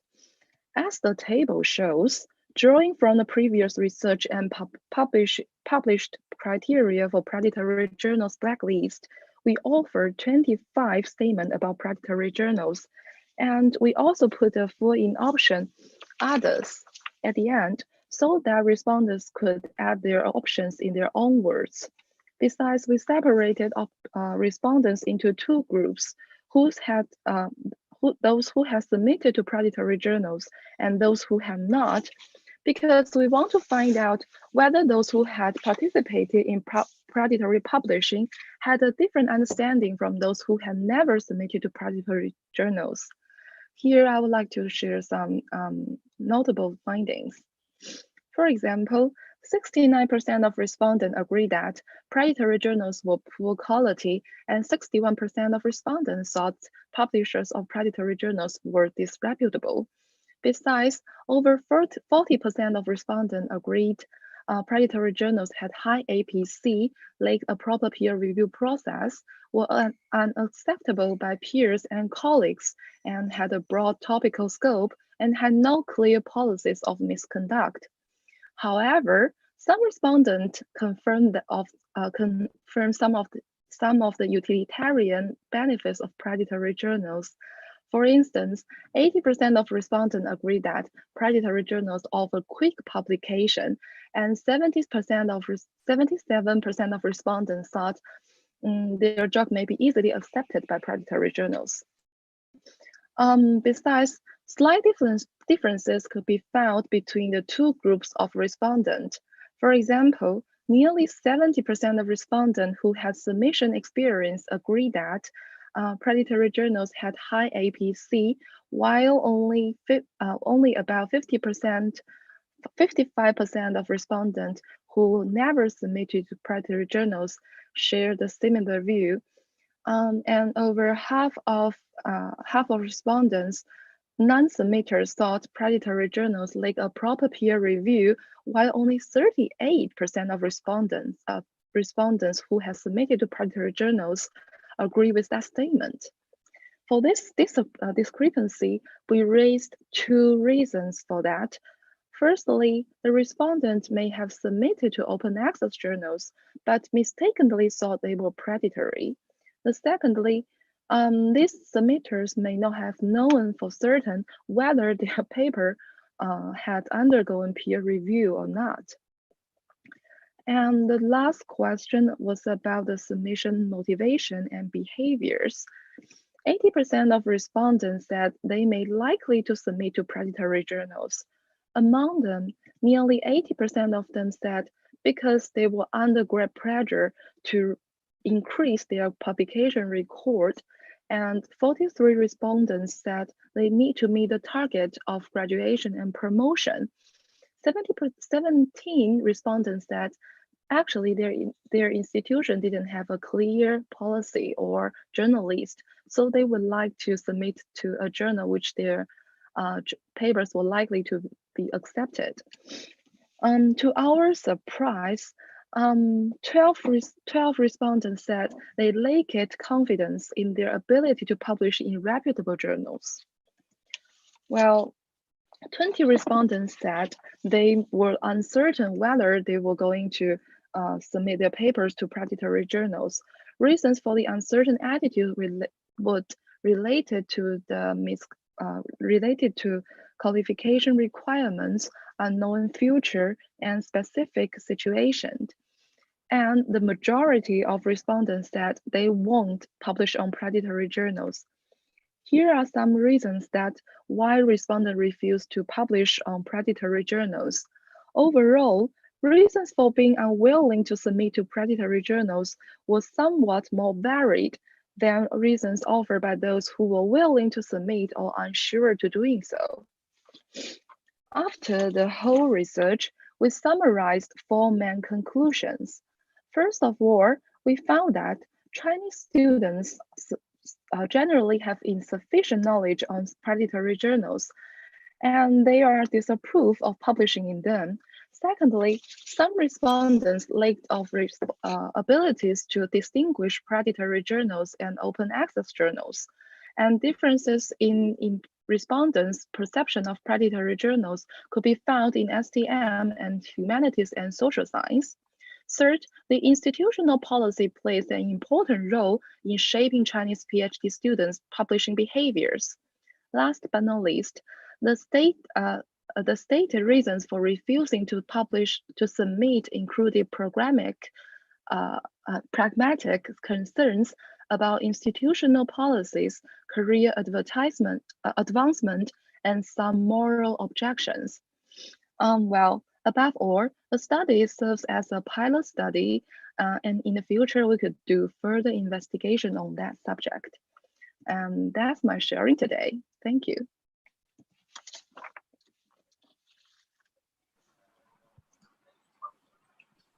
Thank you so much, Ms. Jiaoyin Wang. At this point, let's hear it from Mr. Kingsley Ihejrika with his paper entitled Social Media Strategies for Marketing in University Libraries, Undergraduate User Attitude and Motivation for Engagement from the Victoria University of Wellington.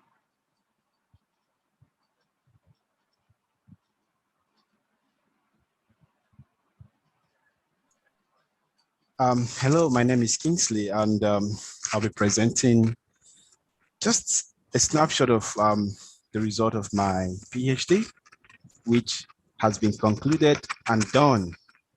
I'll be graduating in 3 weeks' time. So let me share the screen.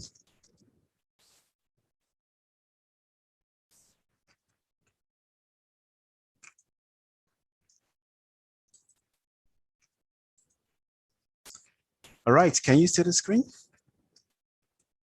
Yes, yes, Kingsley.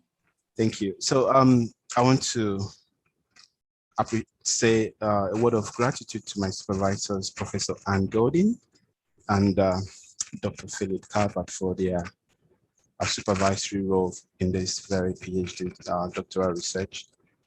I will talk about my PhD topic, the output of that research, and by extension, the lessons for our post-COVID teaching and research. And I'm really happy and excited that a lot of people are asking questions about how can we deal with this issue that seems to be staring us very much in our faces.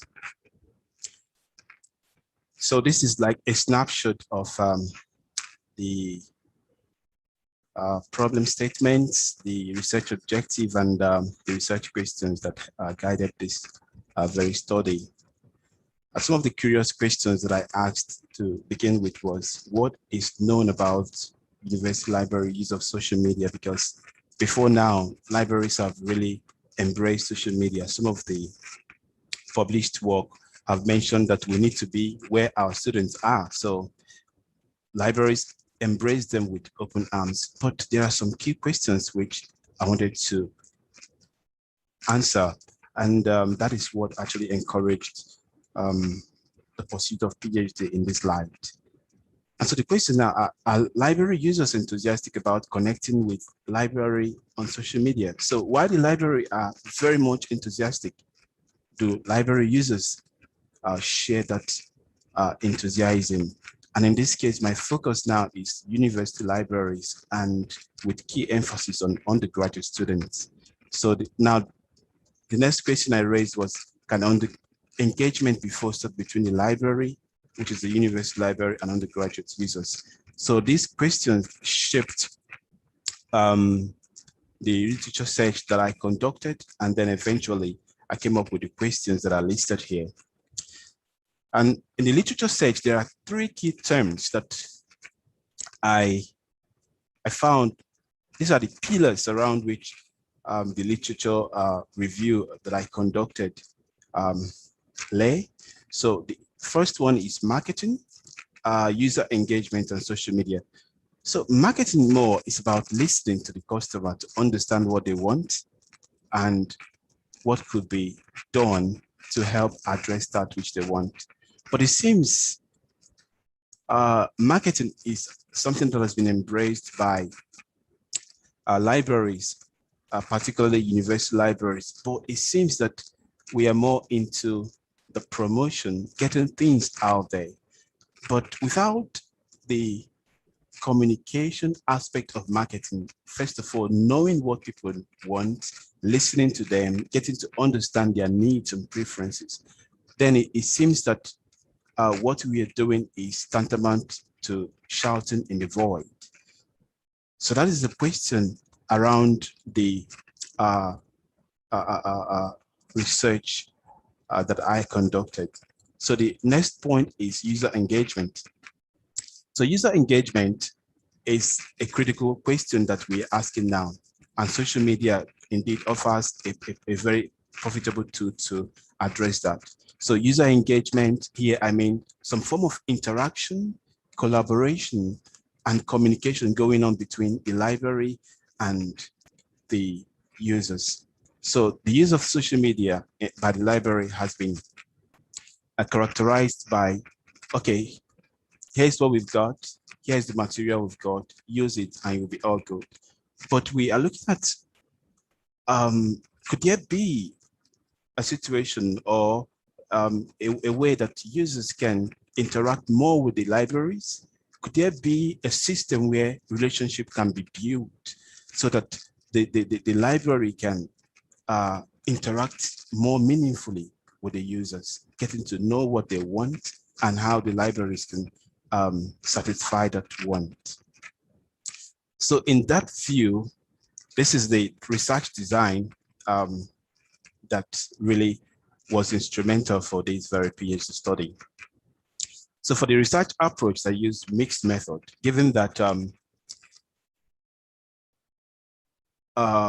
the understanding of marketing may have value qualitatively and also quantitatively. So quantitatively, we looked at the statistics that are available out there.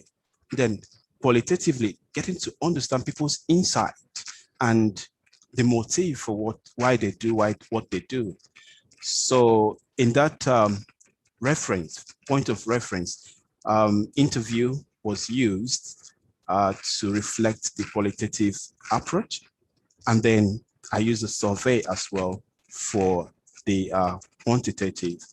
Then the content analysis here was an approach that I used to examine social media data to understand, like an intellectual bridge, what is going on between the users and the library. It's just to sort of bridge the comments, the opinions of the users, and also the suggestions from the librarians who were interviewed. So ultimately, the librarians were interviewed. So the librarians who were particularly involved in social media marketing within the university library context were interviewed, and the students that are supposedly users of the library were also surveyed. So for the data analysis, I conducted 3 different kinds of analysis, just like the data collection. So thematic analysis was used for the interview to understand the patterns of your videos that were offered and themes were generated from those patterns. And then for the survey, 3 different kinds of analysis were conducted. We have multiple regression used to, the reason for the multiple regression was because there are a few hypotheses that were articulated for the study, given the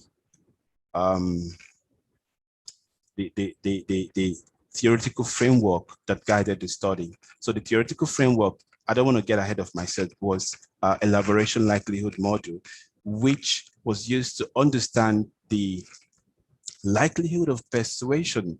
What can the library say or do on social media to get the users to interact more, to engage more? So this is just like a simplistic explanation of that model. So the descriptive statistics was used to explain some of the stats or the context of the social media. So descriptive statistics was actually used within the context because of the nature of social media, and also because of the amount of data that were generated from that very study. So this is just the main finding. I'll talk about it quickly before I talk about the contribution. So looking at the interview, it was pointing to the fact that there was lack of planning in the use of social media by university libraries in the study. So that lack of planning sort of had a snowballing effect on other activities that were done on social media, and manifesting as a promotion based, because it is true that libraries engaged in social media to promote what they've got out there, to get the users to see and to know, and also to probably interact with the users in the space. But that interactive dimension is what was lacking. And that was actually one of the motivations for this study. So we have that very lack of planning also affecting the frequency of posts. And then we see some lack of creativity in the use of social media. So these were some of the things that were seen as main findings. And then for the survey data, it suggested that argument feature. So argument feature, it's one of the logic of elaboration likelihood model, the framework that was used to underguide the study. So argument future simply suggests what is it that you say that will make people respond to what you say? How can you say it? So some of the things that users mentioned was how creative was the post, what were the kind of pictures, what were pictures used, in what language were those posts made. So these are some of the things that are captured as argument future within the confines of elaboration likelihood model. And within the regression model that was conducted, this was really standing out. And that is part of what the contribution of the study. So the study contribution highlighted three key important things. First of all, helping people to understand how and what libraries should be doing with social media, especially with regards to marketing. And then it also highlighted the centrality of user engagement, and then how social media can be managed within a library context. So I'm going to talk more about the theoretical context, which is one of the major contribution of the study, and which is what I captured as sustainable library social media management. We have the plan, the organize, and the evaluate. I'll talk about it. This is the framework itself. So evidence from the study results and literature suggests that management is really critical to managing, sustaining the use of social media for marketing in libraries. So I came up with these three important principles, or you may call it logic. So the first logic is planning. So at the planning stage, because evidence showed that libraries were not really planning. So when they refuse to plan, then it means they are ultimately planning to fail. So why is it that many libraries who started well on social media eventually did not end well? So the critical point now is planning. They have to really plan. So at the planning stage, there are two key important activities going on here. Define purpose. So what do you want to achieve with this? And then policy. The policy becomes a very critical aspect. So policy borders on the governance of social media, because social media is very volatile. So because of its volatility, then policy becomes very critical to handle some of the things that we do on that space. And then that snowballs into another logic or principle, which I call organize. So the organize now has to do with the activities of the human personnel who manage social media. But at this level, it is about the management directions and decisions around that very activity. And so the two principles here are structure. Structure here means how is the library structured in a way to accommodate the use of social media for management, for marketing, I mean to say. So some libraries are small, some libraries are big. In this case, context is really key. So the way it is structured should reflect the context of that library. And then the factor of engage. So engage here means, so the library should now be visionary about what they want to do and how they want to engage. So I'll quickly breeze through this ones. Evaluate. So evaluate now is like constant reflection about what we want to do on social media and what we have achieved on that social media. So this very principle is very cyclical. So one actually motivates the other and helps to shape the constant activity that happens. So I'll quickly talk about student lessons for post-COVID teaching. So I'll talk about teaching only, not research. So I am very much enthusiastic about engagement, and many of you know with COVID and remote teaching, a lot of our students switched off. Engagement definitely plummeted. So I'm going to talk about this in the light of our university, Victoria University of Wellington's value system, which is enshrined in our strategic plan. And there are about 6 of them, but I'm going to talk about 3. So first one is Manaki Tanga, which means show respect, generosity, and care for others. So what this is actually talking about is empathy. Empathy. So many of our students have been scattered by COVID-19 directly or indirectly. So they have different background, and empathy is really a good way of connecting with them. So the other one is Gaita Tanga, so which means to look after and protect. So this is where we design our learning to be a bit more reflective. So using delivery mechanisms that work based on students' preferences and experience. Maya mentioned using different pathways to assessments and a few other things that we do with the student. And then we have Fanao Ngatanga. So Fanao for Maori, it means family. So here, family means making the students feel welcomed, making them, creating an atmosphere that gives them the prompting to share, give the students the opportunity to feel comfortable, and then also share responsibility. One of the emphasis, currently I teach a particular course, a master's course, Info 527. I emphasize co-sharing and co-learning. And it's sort of gives students the ability to know that, oh, I am also part of this and I need to contribute as we go along the way. So we have to seek ways to interact more with the students and then create an atmosphere that increases learning. So thank you for listening. I'm sorry I went over by 1 minute. Thank you so much, Kingsley. That's a wonderful presentation. And also, congratulations. Yeah, should I call you Dr. Kingsley Ihejirika now? You can say that again. Yeah, Dr. Kingsley Ihejirika. Thank you very Thank much. you. And congratulations in advance also. So you mentioned very good things. I really like the term manakitanga, kaitiakitanga, and I don't know if I pronounce it right. Wananggatanga. Fanao Gatanga. As a now Gatanga. Okay.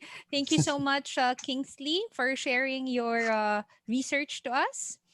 And now for our last speaker, we have Mr. Gideon Cascolan from the School of Library and Information Studies, University of the Philippines. His paper is entitled Debiasing Through Information Literacy Programs in Academic Libraries in the Philippines.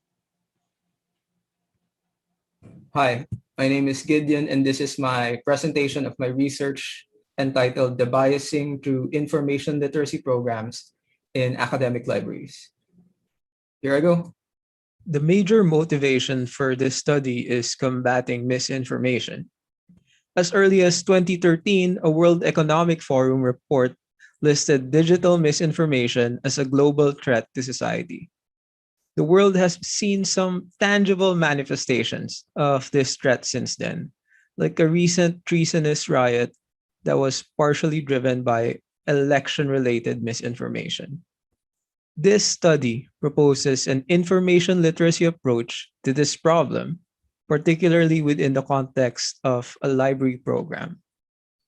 This study takes into account the role of social media when it comes to misinformation, especially filter bubbles and echo chambers. These aspects of social media may play a large role in closing off individuals from groups or information sources that do not agree with their prior beliefs, while also strengthening the intensity of prior beliefs.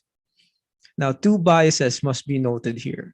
First is confirmation bias. It's the tendency to only use, read, or expose oneself to information/media that agrees with prior beliefs. This logically leads to avoidance of information or media that disagrees with prior beliefs. The second bias is fundamental attribution error. This is the tendency when encountering information or media to assume judgments based on personality or attitude rather than taking into account circumstances or situational factors.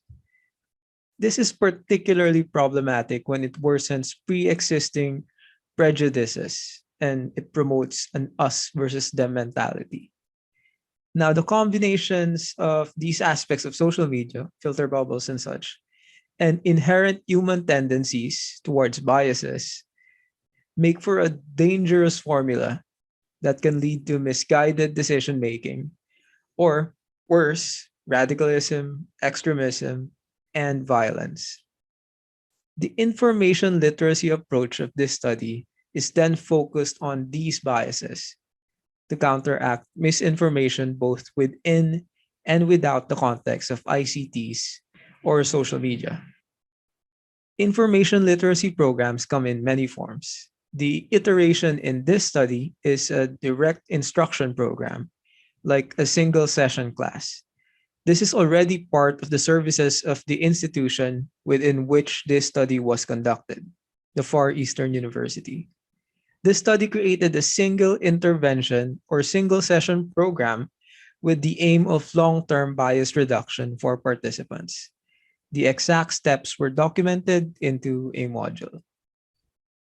The usual lessons in information literacy, such as source criticism or evaluation, the CRAAP test, primary versus secondary sources, fact checking, among others, still serve a purpose. However, this expansion of information literacy that targets biases hopes to account for the subtle side of information behavior and decision making. While typical information literacy sessions discuss external evaluation of information, the biasing aims to improve internal evaluation, or that between an individual and themselves, their oftentimes unconscious biases. Overall, what drives this study is a vested interest in contributing to mitigating the spread of misinformation, encouraging critical thinking, improving democratic participation, and minimizing radicalization through misinformation, through library information literacy programs.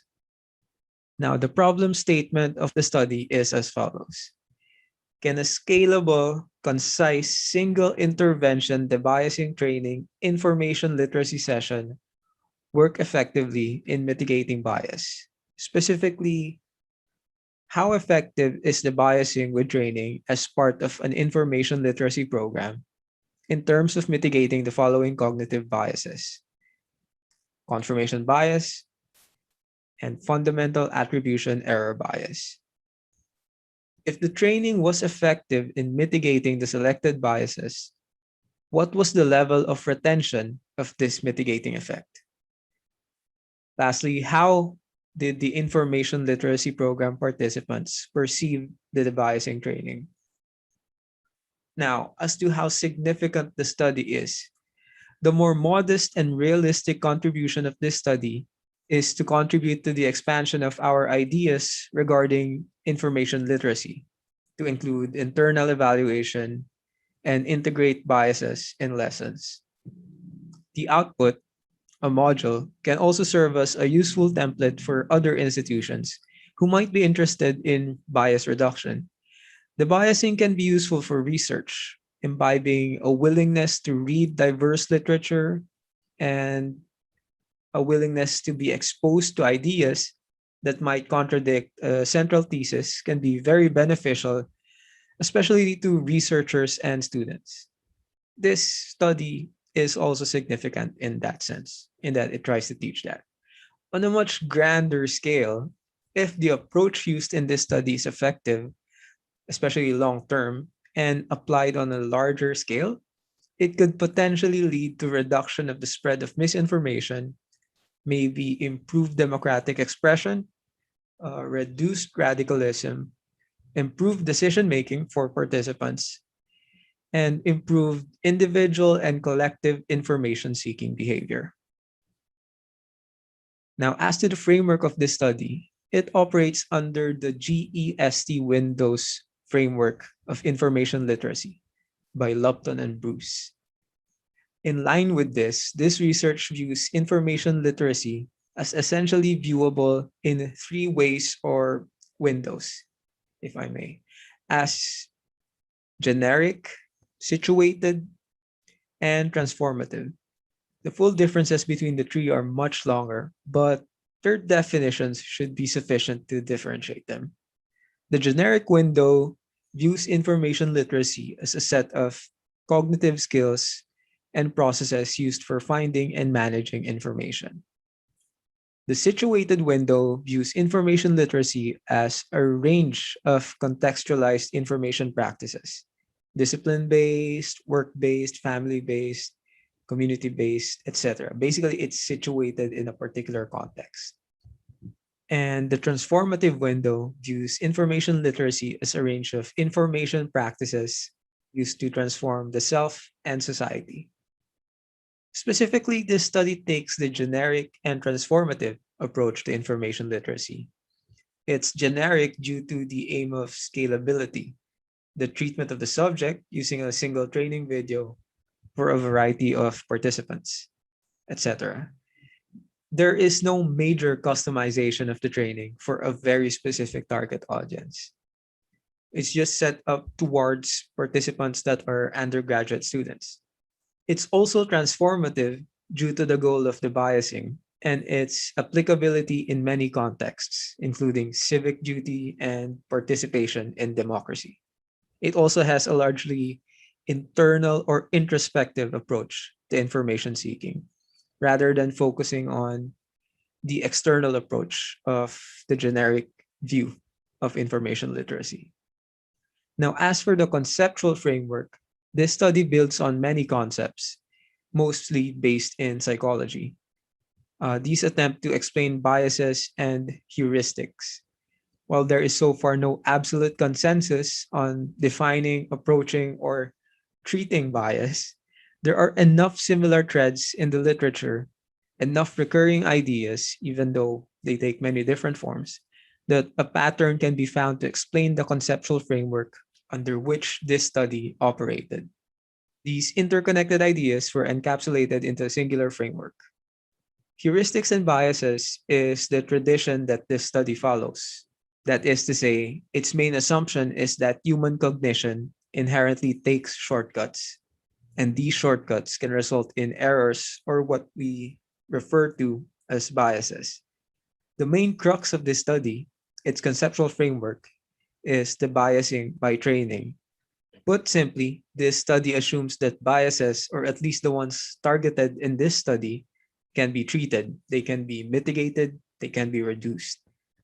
It assumes that this treatment can be done via training, and it assumes that this training can be explicit, as opposed to implicit training, which is when someone tries to train without explicitly stating the lesson, instead imbibing it into an activity. So that is basically the framework of this study. Now, the methodology involved a training module developed based on recent scholarly work in debiasing with training. It used a pre-test, post-test design focused largely on quantitatively measuring the effectiveness of the debiasing training. The training had 6 segments: a pre-test, a WASON 246 test. This is an activity focused on demonstrating confirmation bias. This is followed by a discussion of the 246 test, and then a screening of a 30-minute publicly available video on debiasing called Unbiasing Your Biases, followed by another discussion and then the post-test. The participants were composed of 10 undergraduate students from the Far Eastern University, 10 being half the number of a typical pre-pandemic information literacy session of the university library. Due to limitations, largely due to the pandemic, the data gathering was conducted online. The pre-test, the biasing training, and the post-test were conducted during one virtual meeting online. The qualitative feedback was gathered through an online form immediately after the training, and the retention test was conducted via an online survey after 4 weeks. Quantitative measurements were made for confirmation bias and fundamental attribution error bias. Quantitative data was analyzed by comparison of pre-test, post-test, and retention test results. Qualitative feedback was tallied and interpreted, and paired t-tests were done for the quantitative comparisons. The effect size or the extent of the bias mitigation was determined based on Cohen's d and the resulting mean scores. Now, on to the findings. The WASON 246 activity, which was meant to demonstrate confirmation bias and give an example of a deductive approach to problem solving, was completely derailed when a participant randomly guessed the answer to the problem without using a deductive style of inquiry. However, it still served its function by setting the tone for what bias referred to in the training. In terms of mitigating confirmation bias, the training proved effective both immediately after the training and in the long term. The same, unfortunately, could not be said for fundamental attribution error. There was only a small reduction in bias immediately after the training, and there was no long-term retention of that change. Feedback was generally positive, with all participants agreeing that they found the training informative, beneficial, and effective in increasing self-awareness regarding biases. They described the training as relatable, relevant, and understandable. However, they did express a need for a more up-to-date training video and perhaps localization. The most significant failure of the study is in establishing an effective debiasing training for fundamental attribution error. With that in mind, it's recommended that the module, apart from the fundamental attribution error portions, is worth adapting. It shows some promise. There may be a need for adjustment in content depending on the context, especially in the questionnaires. Speaking of partial usage of the module, parts of it could also be used as an excerpt and inserted into otherwise traditional or non-debiasing information literacy training. At the very least, the idea of debiasing seems to be worth further testing, further study. Undeniably, it's not ready for implementation, especially in a larger scale. The results nevertheless support the feasibility of a new approach to information literacy. The researcher hopes that library information literacy practices move further towards emphasizing critical thinking and evaluation that is self-targeted and self-aware. Thank you. Thank you so much, Gideon. So there, ladies and gentlemen, we have three magnificent presentations from Wuhan University, Victoria University of Wellington, and from the UP School of Library and Information Studies. The floor is now open for your questions. Once again, I just want to remind our participants that should you have questions to any of our speakers, kindly post them in our Zoom Q&A. Please type in your name, institution, question, and the name of the speaker to whom your question is addressed to. In fact, you can also ask question anonymously. Okay, if you have a similar question to what has already been posted by our participants, please upvote that question by clicking on the thumbs up sign so that question can be prioritized. Thank you. Thank you, Prof. Ria. Okay, so from the Q&A section here, I can see there is two questions for Ms. Wang, which is the first one is how do we deal with predatory journal, by extension predatory seminars? And the other one is, did you encounter any difficulties when you did the research? Or for you, what was the most difficult part in the research? Thank you. Thanks to this anonymous audience for me, the question. And the first question about how to deal with predatory journals and the predatory seminar. I think the most important things is to make people realize what is the predatory journals.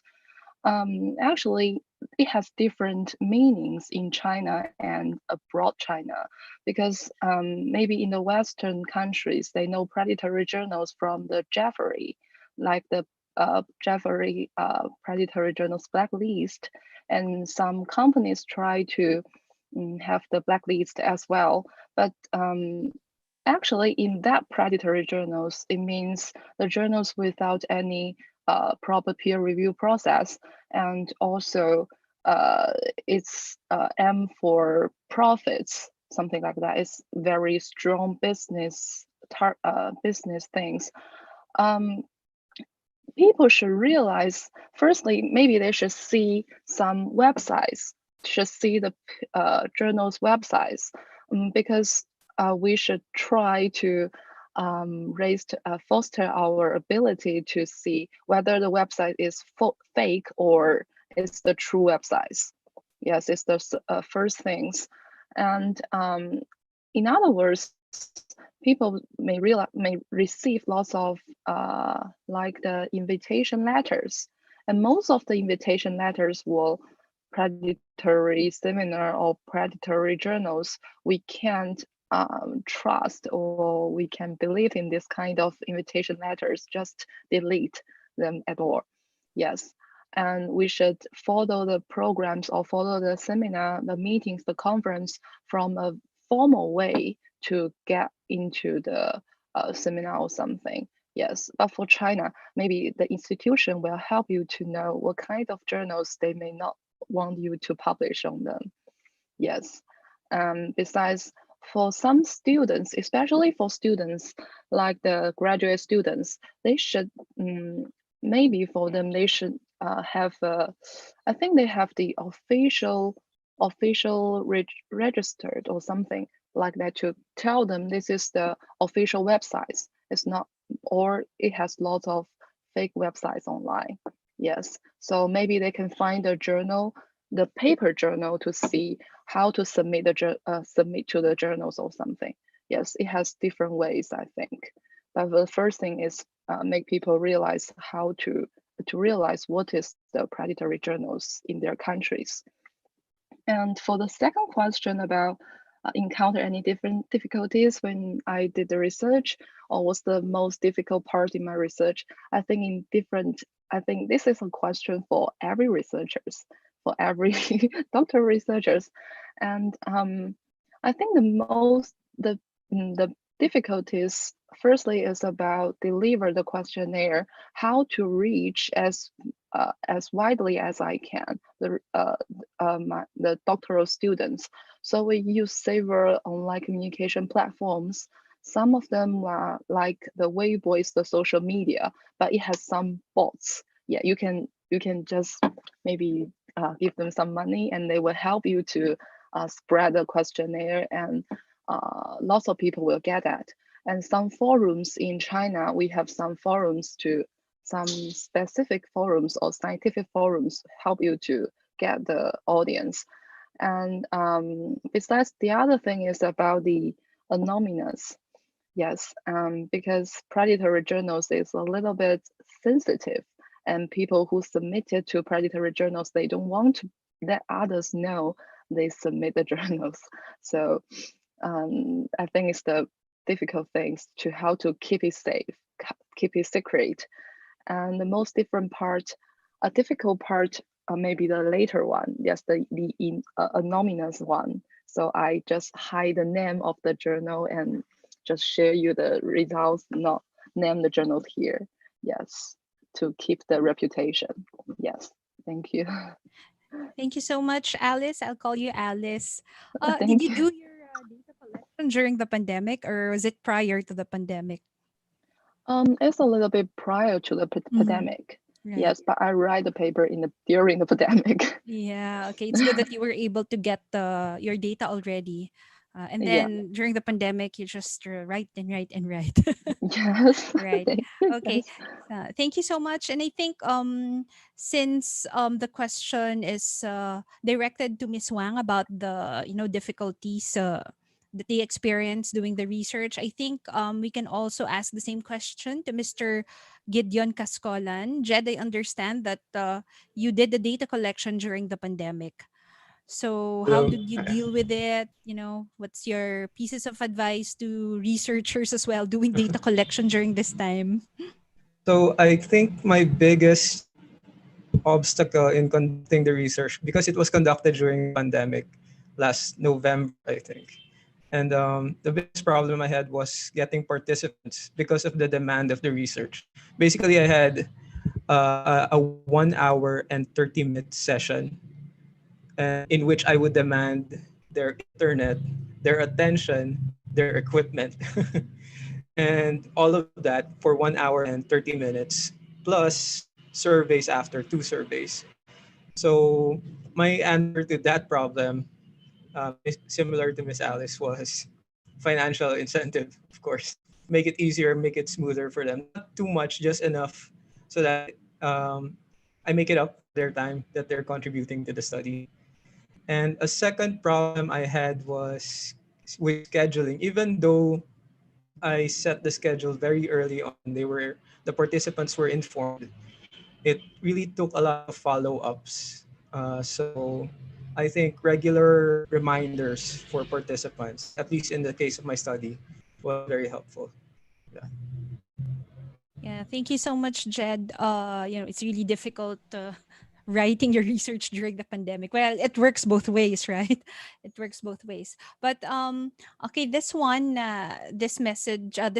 was messaged to me, and I think both of our speakers can answer this question. By the way, Kingsley has to leave for a very important appointment. So for our participants who have questions to Kingsley, you can still ask those questions because Dr. Jennifer Meyer will answer that question on behalf of Kingsley.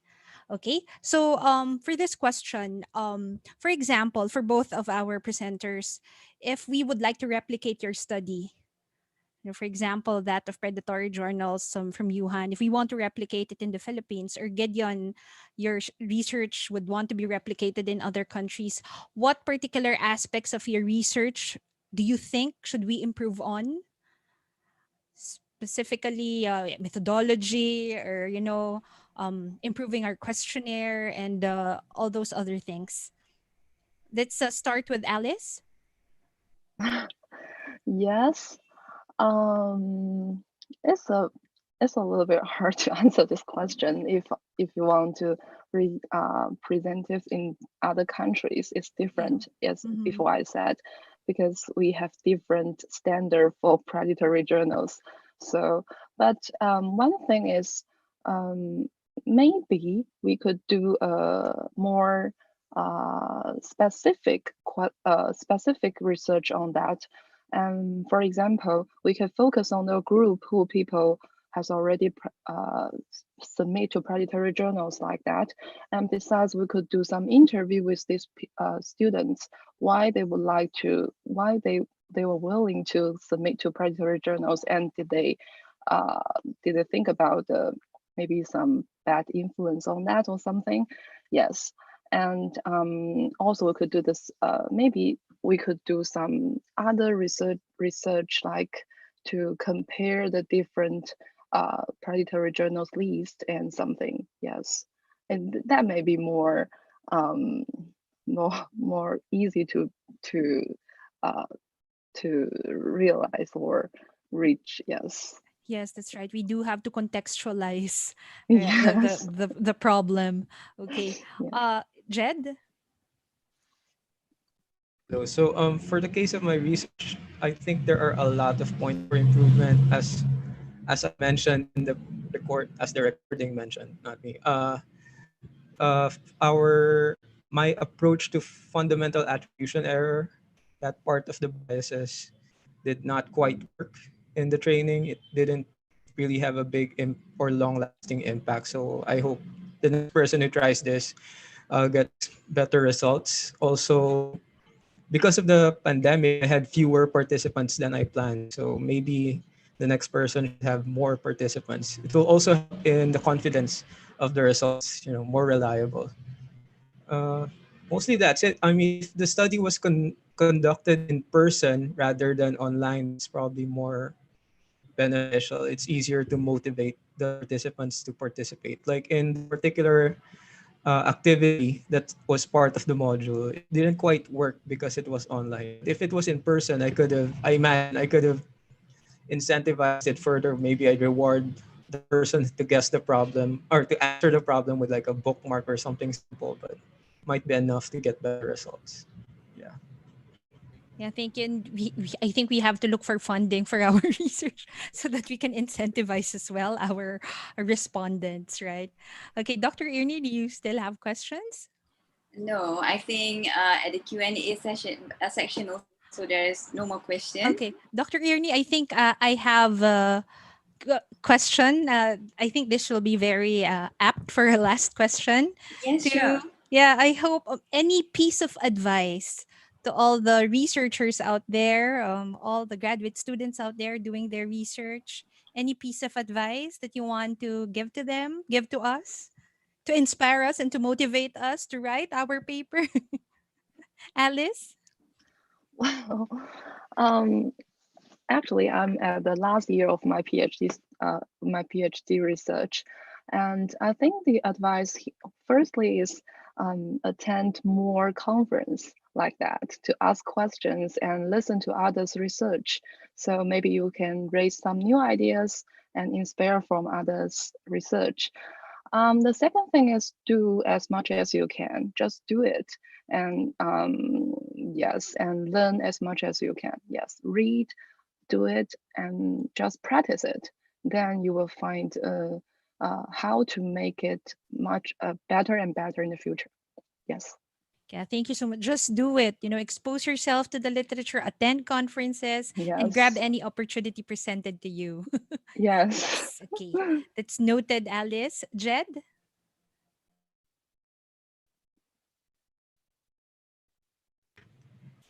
I don't know if it's my place to speak on the matter since it took a while for my research to be finished. But I think I just kept thinking at the time that there has to be some sort of positive that comes out of this pandemic, which in my case is the completion of my study. And also to always have a hanging pending task. What's next? Never really stop at an end and just never, don't stop at the point in the research where you don't know where you're going next. Always have that next task and just keep it hanging so that it haunts you. Yeah. I think Well, that's it for me. yeah, I think, Jed, the important thing is you finished it. You finished it. That's right. And you reached that line, finishing your research. So it's always important to keep a goal, right? Keep your eye on the prize. Okay. Thank you so much, Alice, Jed, and Kingsley. Kingsley. Yeah. Thank you so much for the advice. All right, that concludes the second part of our event today. Thank you once again to all the speakers, Miss Wang, Miss Ihedrika, and Miss Kaskolan. We truly had a magnificent learning experience today. And to formally close this event, may I call on the Dean of the School of Library and Information Studies, University of the Philippines, Professor Mary Grace P. Golfo Barcelona, to deliver the closing remarks. Thank you very much, Prof. Rhea and Dr. Ernie. As we come to the end of this event, I would like to express my sincere gratitude to everyone who made this joint webinar possible. Our presenters for today, Dr. Lee Hongzo, Dr. Jennifer Campbell-Meyer, Dr. Maya Karatalish, Dr. Abdul Rahman Ahmad, our graduate students, Ms. Alice Wang, Mr. Kinsley Iheyirika, and Mr. Gideon Cascolan. And of course, thank you very much to the UITM team led by Dr. Sohaimi Zakaria, Dr. Ernie Khairuddin for agreeing to be the co-moderator of Professor Rhea Apolinario from UP School of Library and Information Studies. My special thanks to the Philippine Librarians Association Incorporated for allowing us to use the Zoom account for free. And of course, our very own UPSLIS technical team composed of Assistant Professor Jonathan Isip, Assistant Professor Mark Anthony Santos, Assistant Professor Janice Urmieda, and Mr. Dridge Reyes for ensuring that the event goes very well. Most especially, we thank our colleagues at the Asia Pacific iSchools for this chance to host the API Schools event. And to all our friends and colleagues from the different parts of the globe who watch and join us, thank you very much. The pandemic has greatly affected our operation and mobility. But with the restrictions that came with it, an opportunity to collaborate remotely was presented to us. This new normal actually got us moving to break the barriers these viruses place between nations and institutions. No matter the physical distance, we get to work together towards the attainment of common goals. We hope that today's event will further inspire us to persevere and persist in these trying times. And may this event usher us to more collaborations and stronger connections among iSchools and information professionals in the Asia Pacific region as we endeavor to advance our profession. Thank you very much. Maraming salamat po.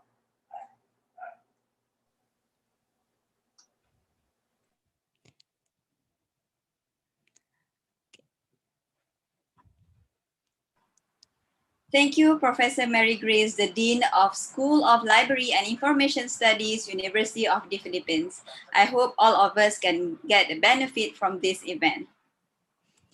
Okay, before we formally end, I would like to invite everyone to the webinar of UPSLIS entitled EFLA Library Reference Model LRM Towards the New RDA by Professor Mark Anthony Santos. This will be on May 5th at 2:00 p.m. Philippine time. It will be streamed live via the UPSLIS Facebook and the UPSLIS YouTube channel. We hope you can join us. Also, UPSLIS is pleased to announce the release of the second issue of the 40th volume of the Philippine Journal of Librarianship and Information Studies. This volume contains articles on freedom of information in the Philippines, personal archiving on Facebook, and document history and analysis of bibliographic records. A viewpoint article on the legal basis of the qualifications of the Director of the National Library of the Philippines, resource reviews of one LIS handbook, and the most commonly used video conferencing applications for online learning, and an editorial piece on how LIS schools in the Philippines have been adjusting their pedagogical strategies under this current pandemic. PHJLIS is an open access journal, and all the articles can be downloaded for free at phjlis.org. We hope you can check it out and submit your papers as well. Thank you. And that concludes the Asia Pacific iSchool event brought to you by the University of Philippines School of Library and Information Studies and the Faculty of Information Management of University Technology Mara with the team Advancing of COVID-19 pandemic, the Asia Pacific iSchool experience. I am Dr. Iliana Khairuddin from UITM, one of your hosts and moderators this afternoon. Thank you for joining us.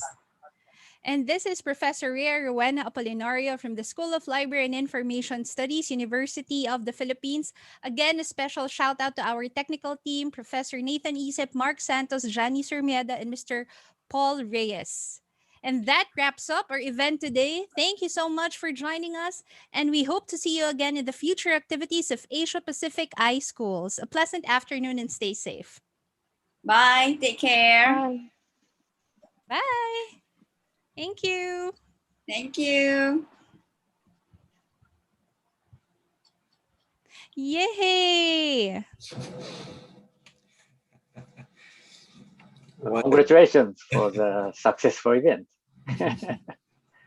Thank you very much.